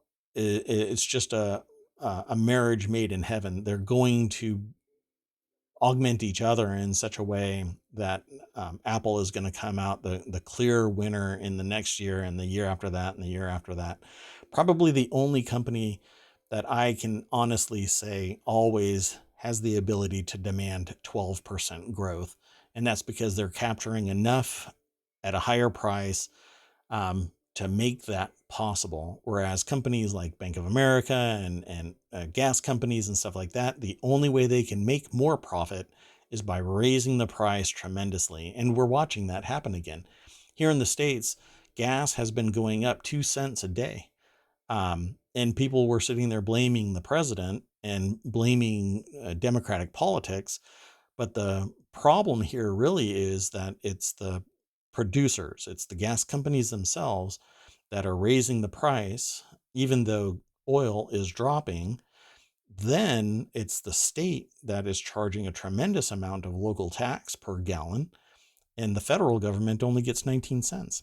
And the only play that the federal government has over gas is releasing strategic reserves, which is very dangerous because if they drain strategic reserves too much and then OPEC Plus turns off the spigot, America is screwed. there won't be enough reserves, nor will there be enough for us to pull it out of the ground and lean on our Canadian partners for enough oil. It will shoot through the roof, and will be hobbled to a tremendous degree. That's why we need to rotate out strategic reserves and not touch them. Anyway, so there's a whole lot of interconnected things that all stem from something like Bank of America making a call about the effectiveness of a company's performance. So Toll says, I've always hated Apple for their exclusivity, supposed to be branded as a computer for the people, but if you have to use their proprietary software to program on it, but that's just Toll. So Toll, I agree. I have grown up not liking the exclusivity of Apple. I came to embrace it in one main way, and that made me change my tune about its exclusivity. Technically, it's not exclusive. It is a silo. It is a single product produced and developed by Apple, and everything that is associated with it. You could not purchase anything else in the software library, right? In the App Store with an Apple product and still use the Apple product. It opened it up because there was so many people, and the upside was visionary to basically open it up. And within that ecosystem, you could launch a product and become a millionaire simply by making something as goofy as Flappy Bird. But the tool actually is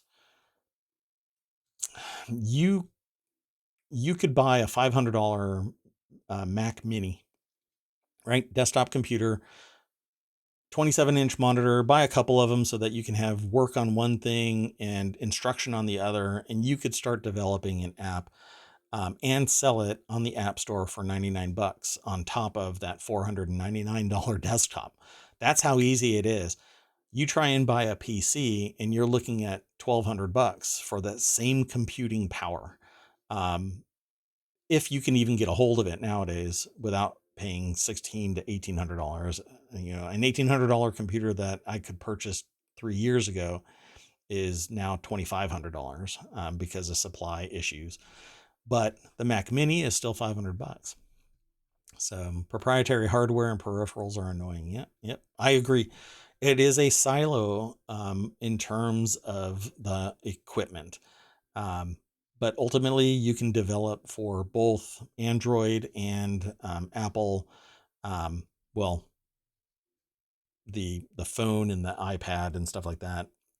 You can use a virtual machine and run Windows on a Mac and develop for the Windows platform as well.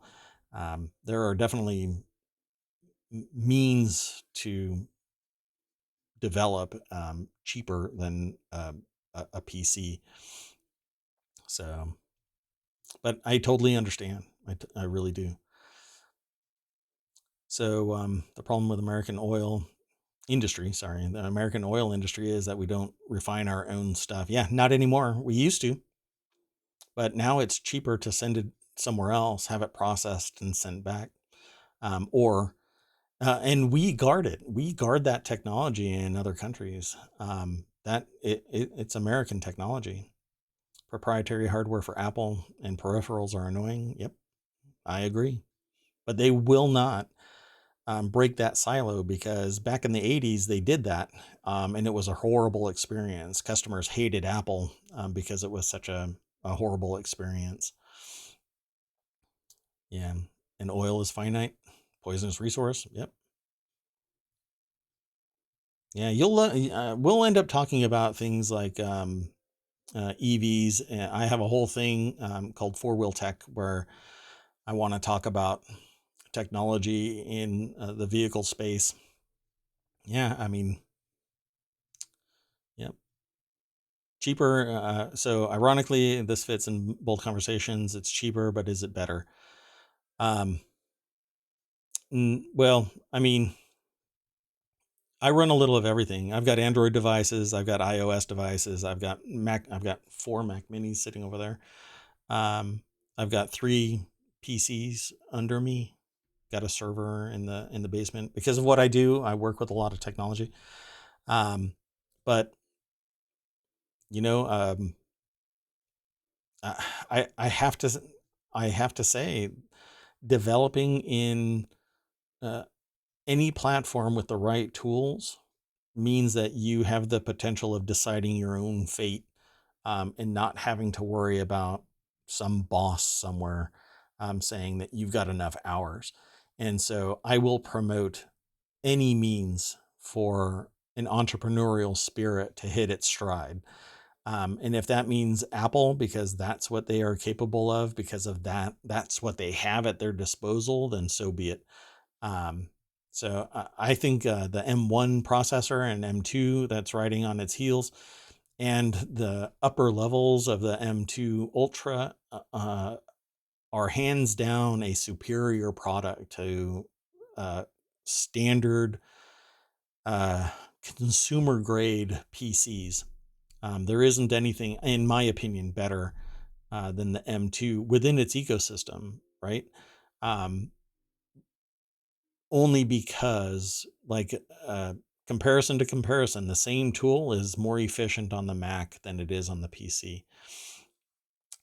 But once you get into enterprise level stuff, there's nothing on the Mac side, so you have to be PC.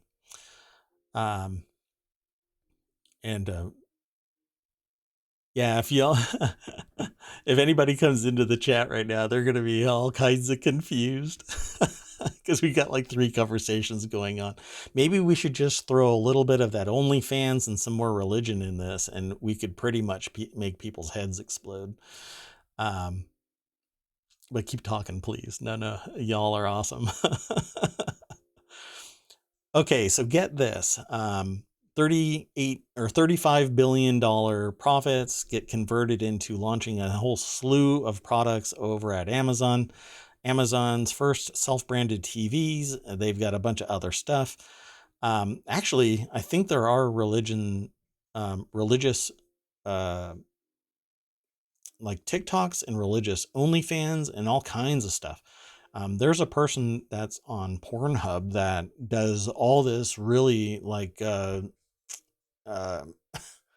what do you call innocent videos, and people go to only not OnlyFans but Pornhub to watch it. Just the I honestly believe that if you are interesting and engaging and passionate about something, there is a population that's willing to tune in. Um, and That's really what it comes down to. If you want to build a community, be in it for the community, and people will be there. So Toll says we can dwell on the past or learn from it. Without petroleum, we would cease to function. Now it is everything. Yes, we are an oil-based economy. Yeah. And I think that we're doing EVs wrong, but we'll get into that another time. Amazon has launched its own QLED 4K TVs, and it starts at $800. I guarantee you that we could probably walk over to one of these TVs that are 65 or 75 inches and grab them with one hand and lift them up. You know, $800 or $1,100 for a TV nowadays is so inexpensive that I worry about the quality, the long-term quality and viability of these type of TVs. Now, that's something slightly different than other things where I have said, um, a thin, paper thin TV, where you can slap it on the wall and you can barely see that it's there, but all of its guts are actually in this massive block sitting underneath it that nobody talks about. And it's still a $5,000 device. That's entirely different, right? All that quality is smashed into this little subunit that people don't even see, but they see the wallpaper one. Um, and then when you get all of the tech and it's a little bit thicker, and it's stuck on the wall and it's high quality, you're looking at $5, $6, $7,000. But for $1,100, a 75-inch TV, and it's QLED and 4K, 75-inch TVs, man, it's not bad. until you start seeing features like a variable rate of 48 to 60 hertz. This thing, I will wait until I hear some reviews about this thing, because I have a feeling that it is not going to be received well, even if it is QLED. So a year after it started pushing its own TVs, Amazon is expanding its lineup with pricier and more advanced options. The Fire TV Omni QLED series, announced yesterday at the invite-only Amazon hardware event, shows the tech giant upping the ante with quantum dot displays and more evolved features for smart homes. Let's just get into that article over at arstechnica.com. Sharon Harding is the author. Looks pretty good, but that's got to be a media shot. I mean, it looks surreal. It looks like a desktop. So this is the Fire TV interface.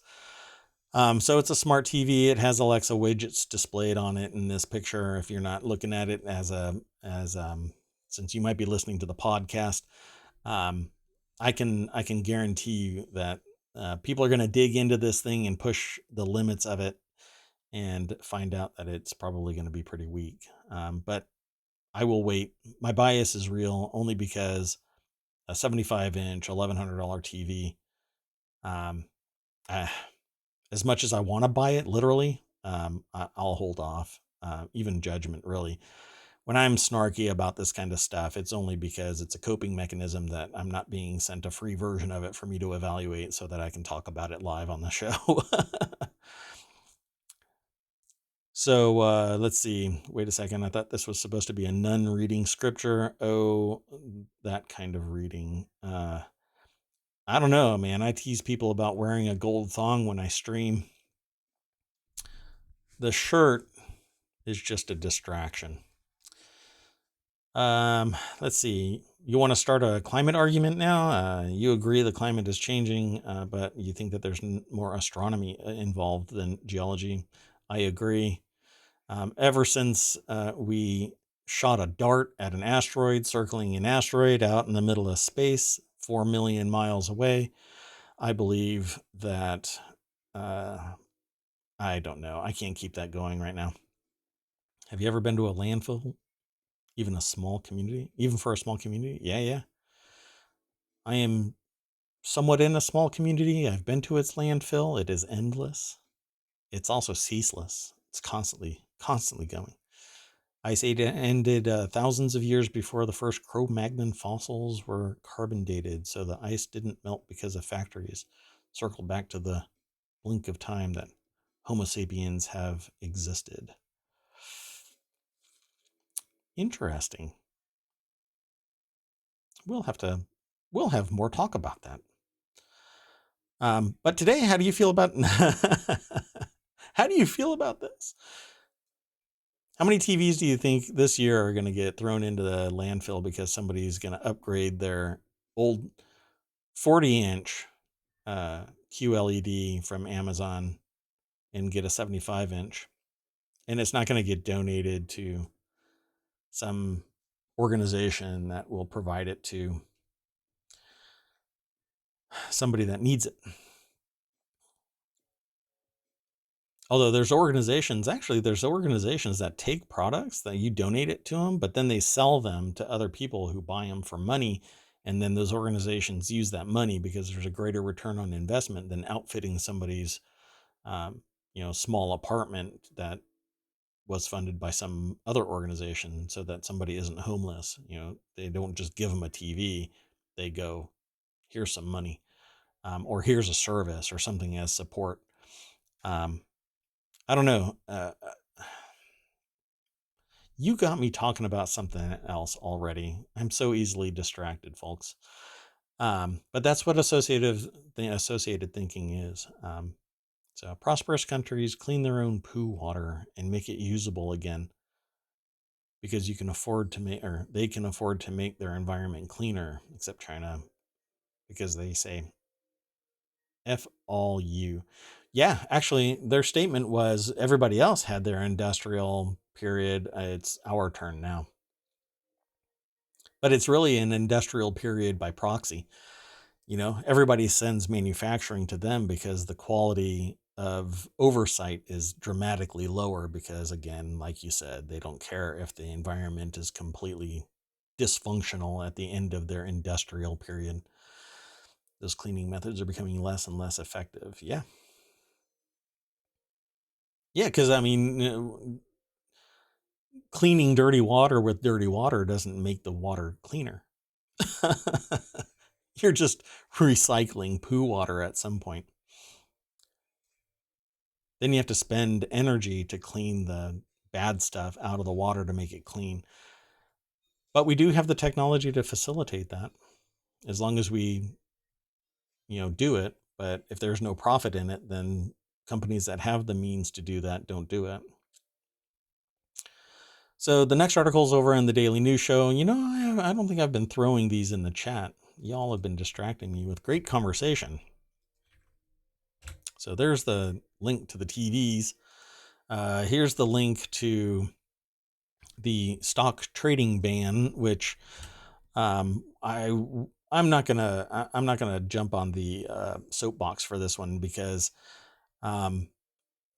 there's a lot of due diligence that's necessary with this. So this article is in the Daily News Show channel, but it's sourced from Common Dreams. The articles in Common Dreams conflate a lot of things, the titles are typically kind of clickbaity, inflammatory. I totally agree with some elements of it and disagree with other elements of the articles, pretty much as standard practice. But let's click it and I'll show you. It's from commondreams.org and it's written by Jessica Corbett. And it says, despite nearly 80% of voters in favor, House Dems stall on stock trading ban. I think that there is more to this. My problem is that this should actually be standard practice already. It shouldn't be. It's kind of like putting the fox in charge of the hen house.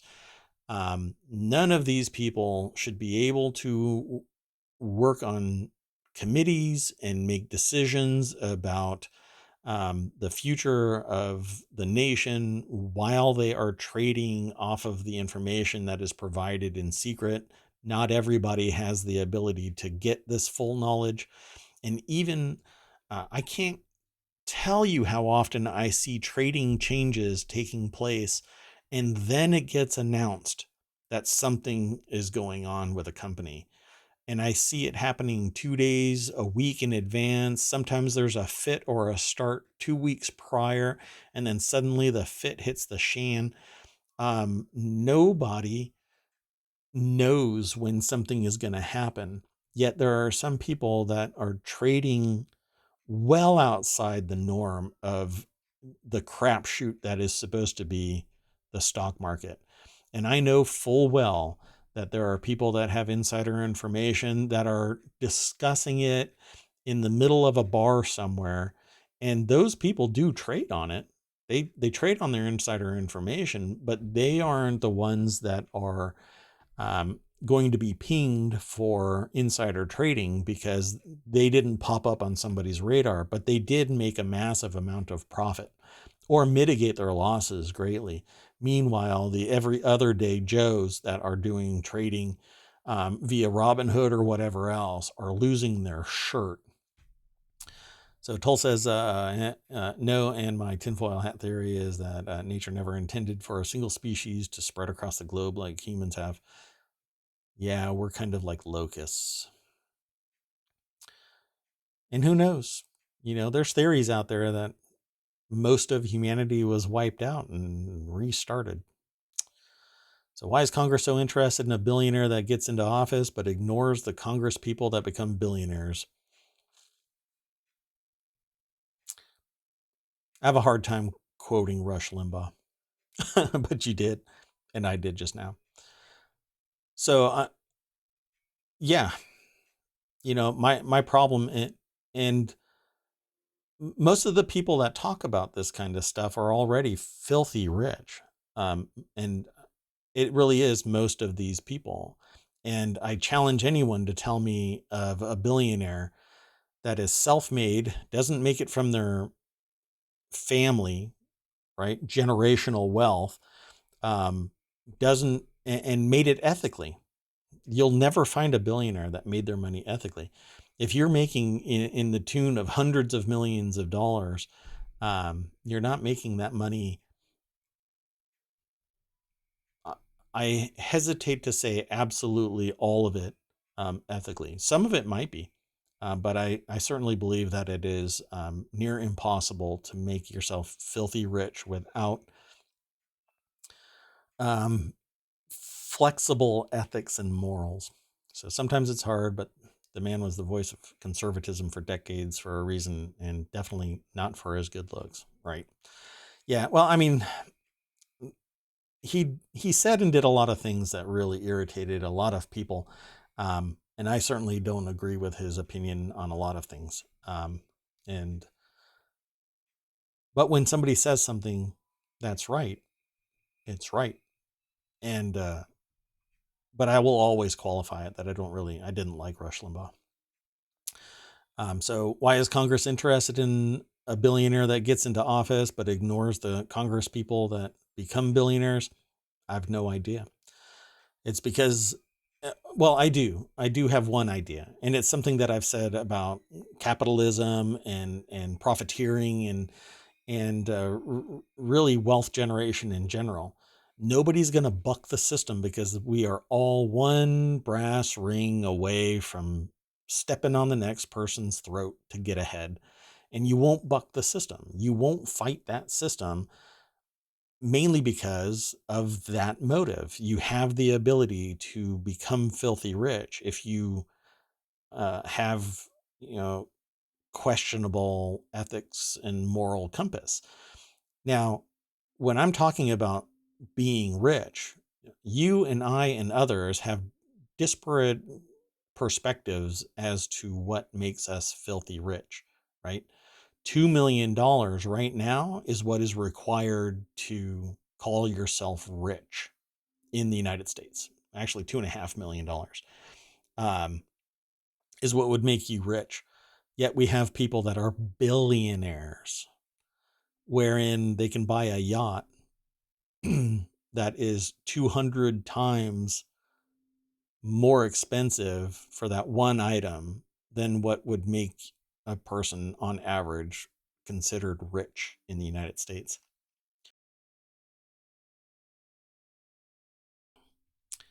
Yeah. So, and the system advertises that you can hit it rich so easily because there are so many avenues to get ahead. Yeah.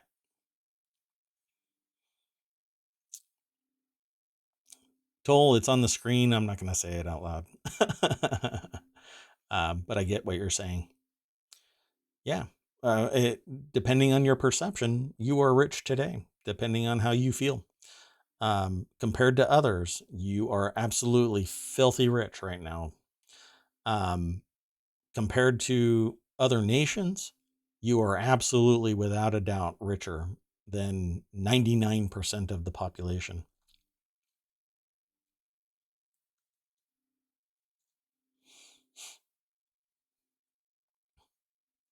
Seven Heavy Steel says, in response to that, there was never intended for a single species to spread. Turtles, dolphins, whales, elephants, some parrots live a lot longer. Parrots live forever, man. Wow. And to Toll's statement about nature never intended a single species to spread everywhere, mosquitoes. Yep. And that's what a lot of people only need and want. Just being happy and enjoying their family and supplying a future for them.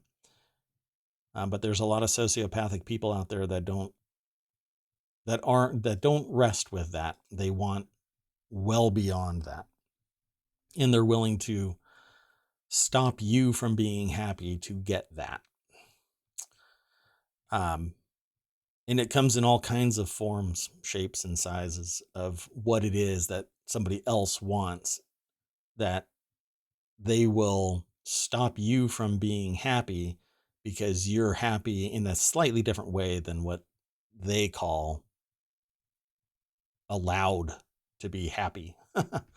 um, so really it's on us, the listeners to the channel, and those of you that are out there that might be watching this, and the general citizen of the United States. It's on us to make our elected leaders stick to this stock act that was designed to stop people from abusing their insider information and political contacts so that they can leverage it for personal profit.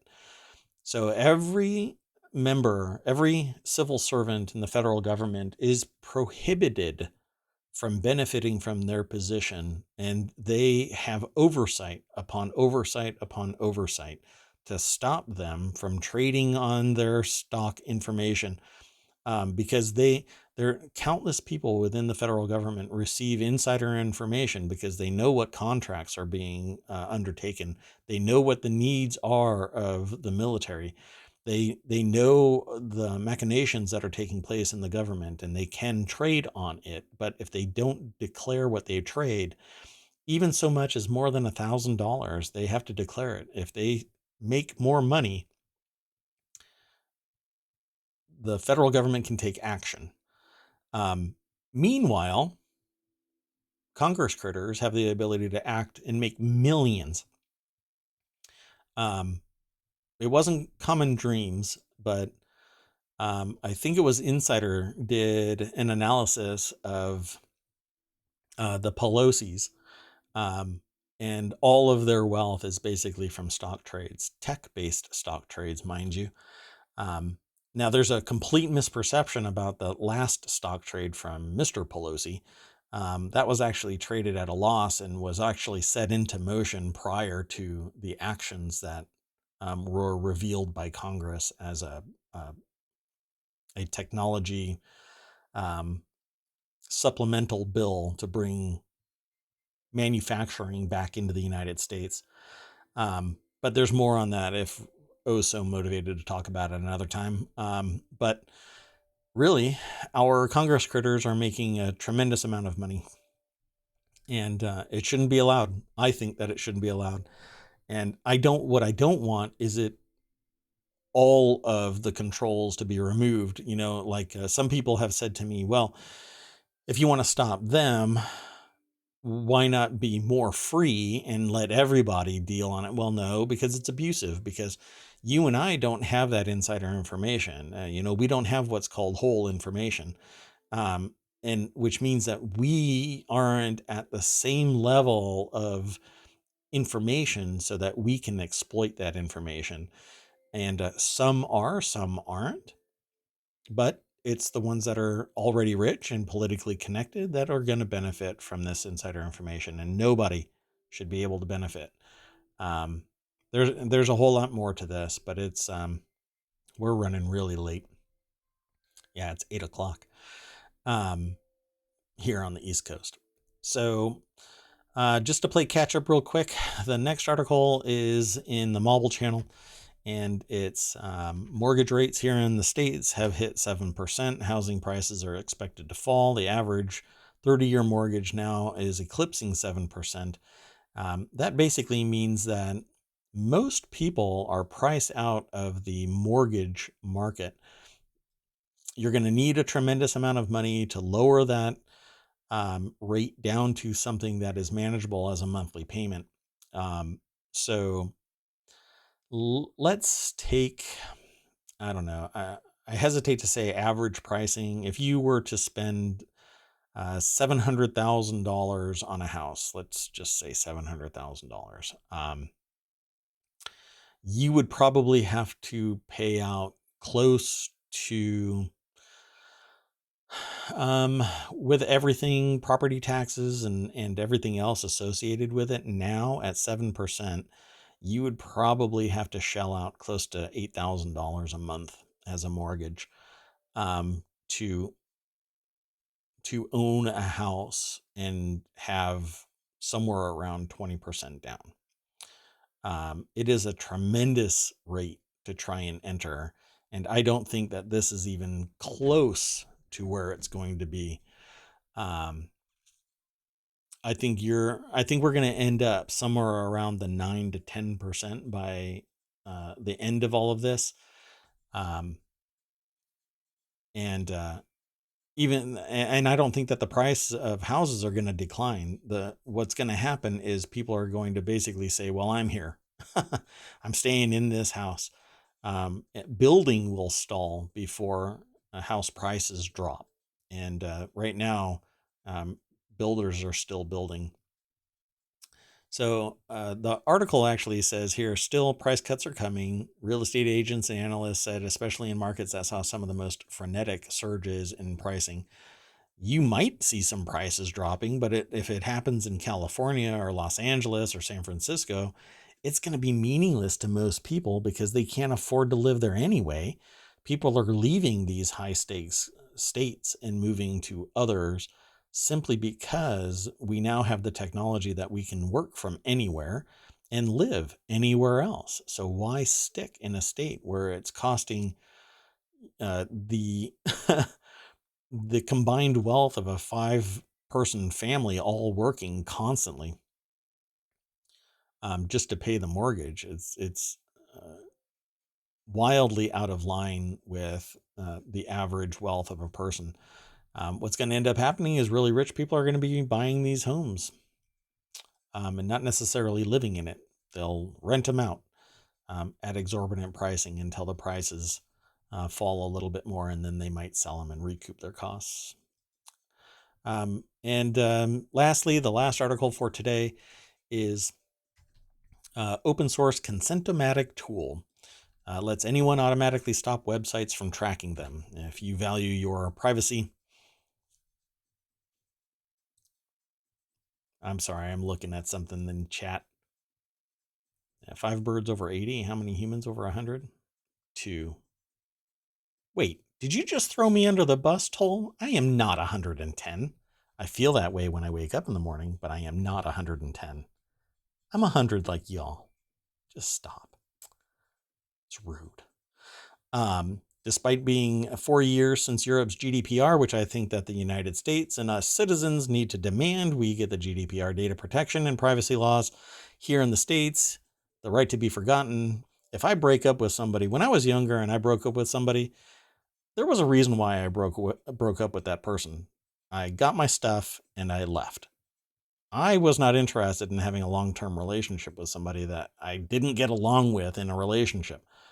Sometimes it works out. You can break up with somebody and be friends, but it doesn't work, I think, for many people, right? So you met first when it was a rock. What, man? How to keep websites from tracking you. Stop going to websites. That's what Toll says. I am not older than dirt. 7 heavy. What? Did I hurt you in a different life and we've found each other in ohmTown on Twitch? Is that what this is?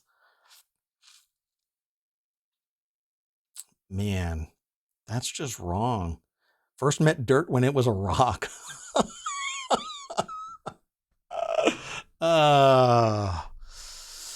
Where's that ban button? Oh, look. Delete message. Timeout heavy. Man. Fighting the urge. God. No. You're awesome.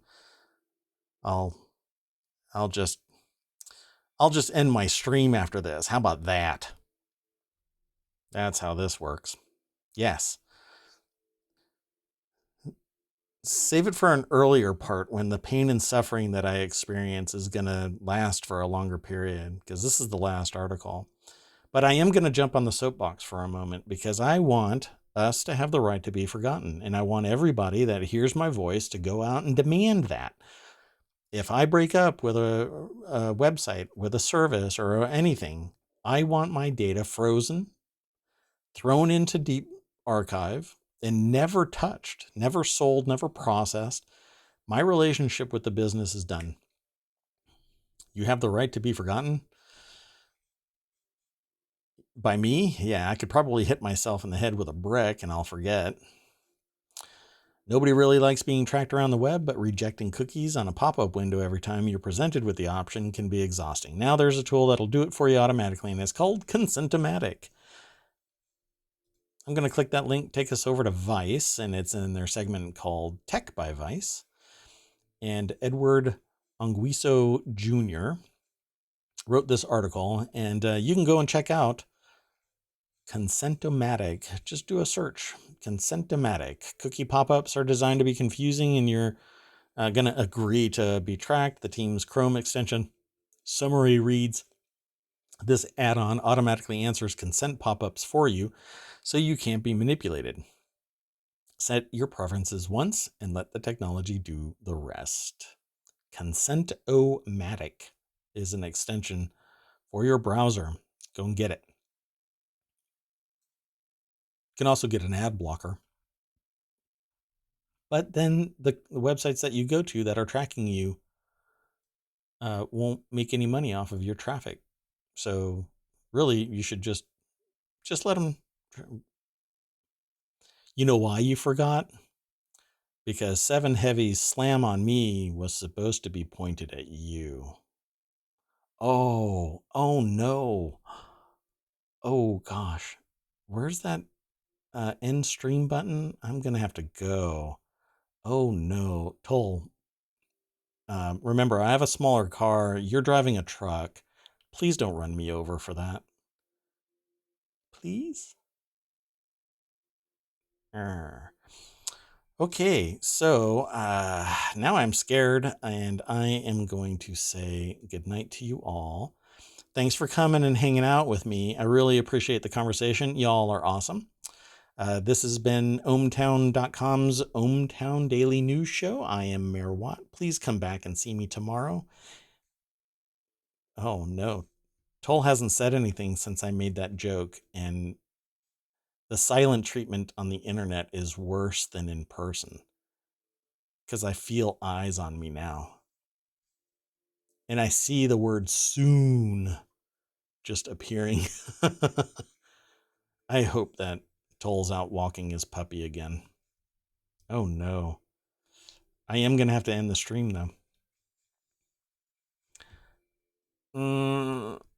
Okay, I'm going to go. Okay, so thank you very much for the invigorating conversation. Really do appreciate it. Thanks, Toll. You are awesome, says Mayor and typing it into chat. Yes, okay. Bye. I'll see y'all later. Oh, wait, not yet. I got to do my ending.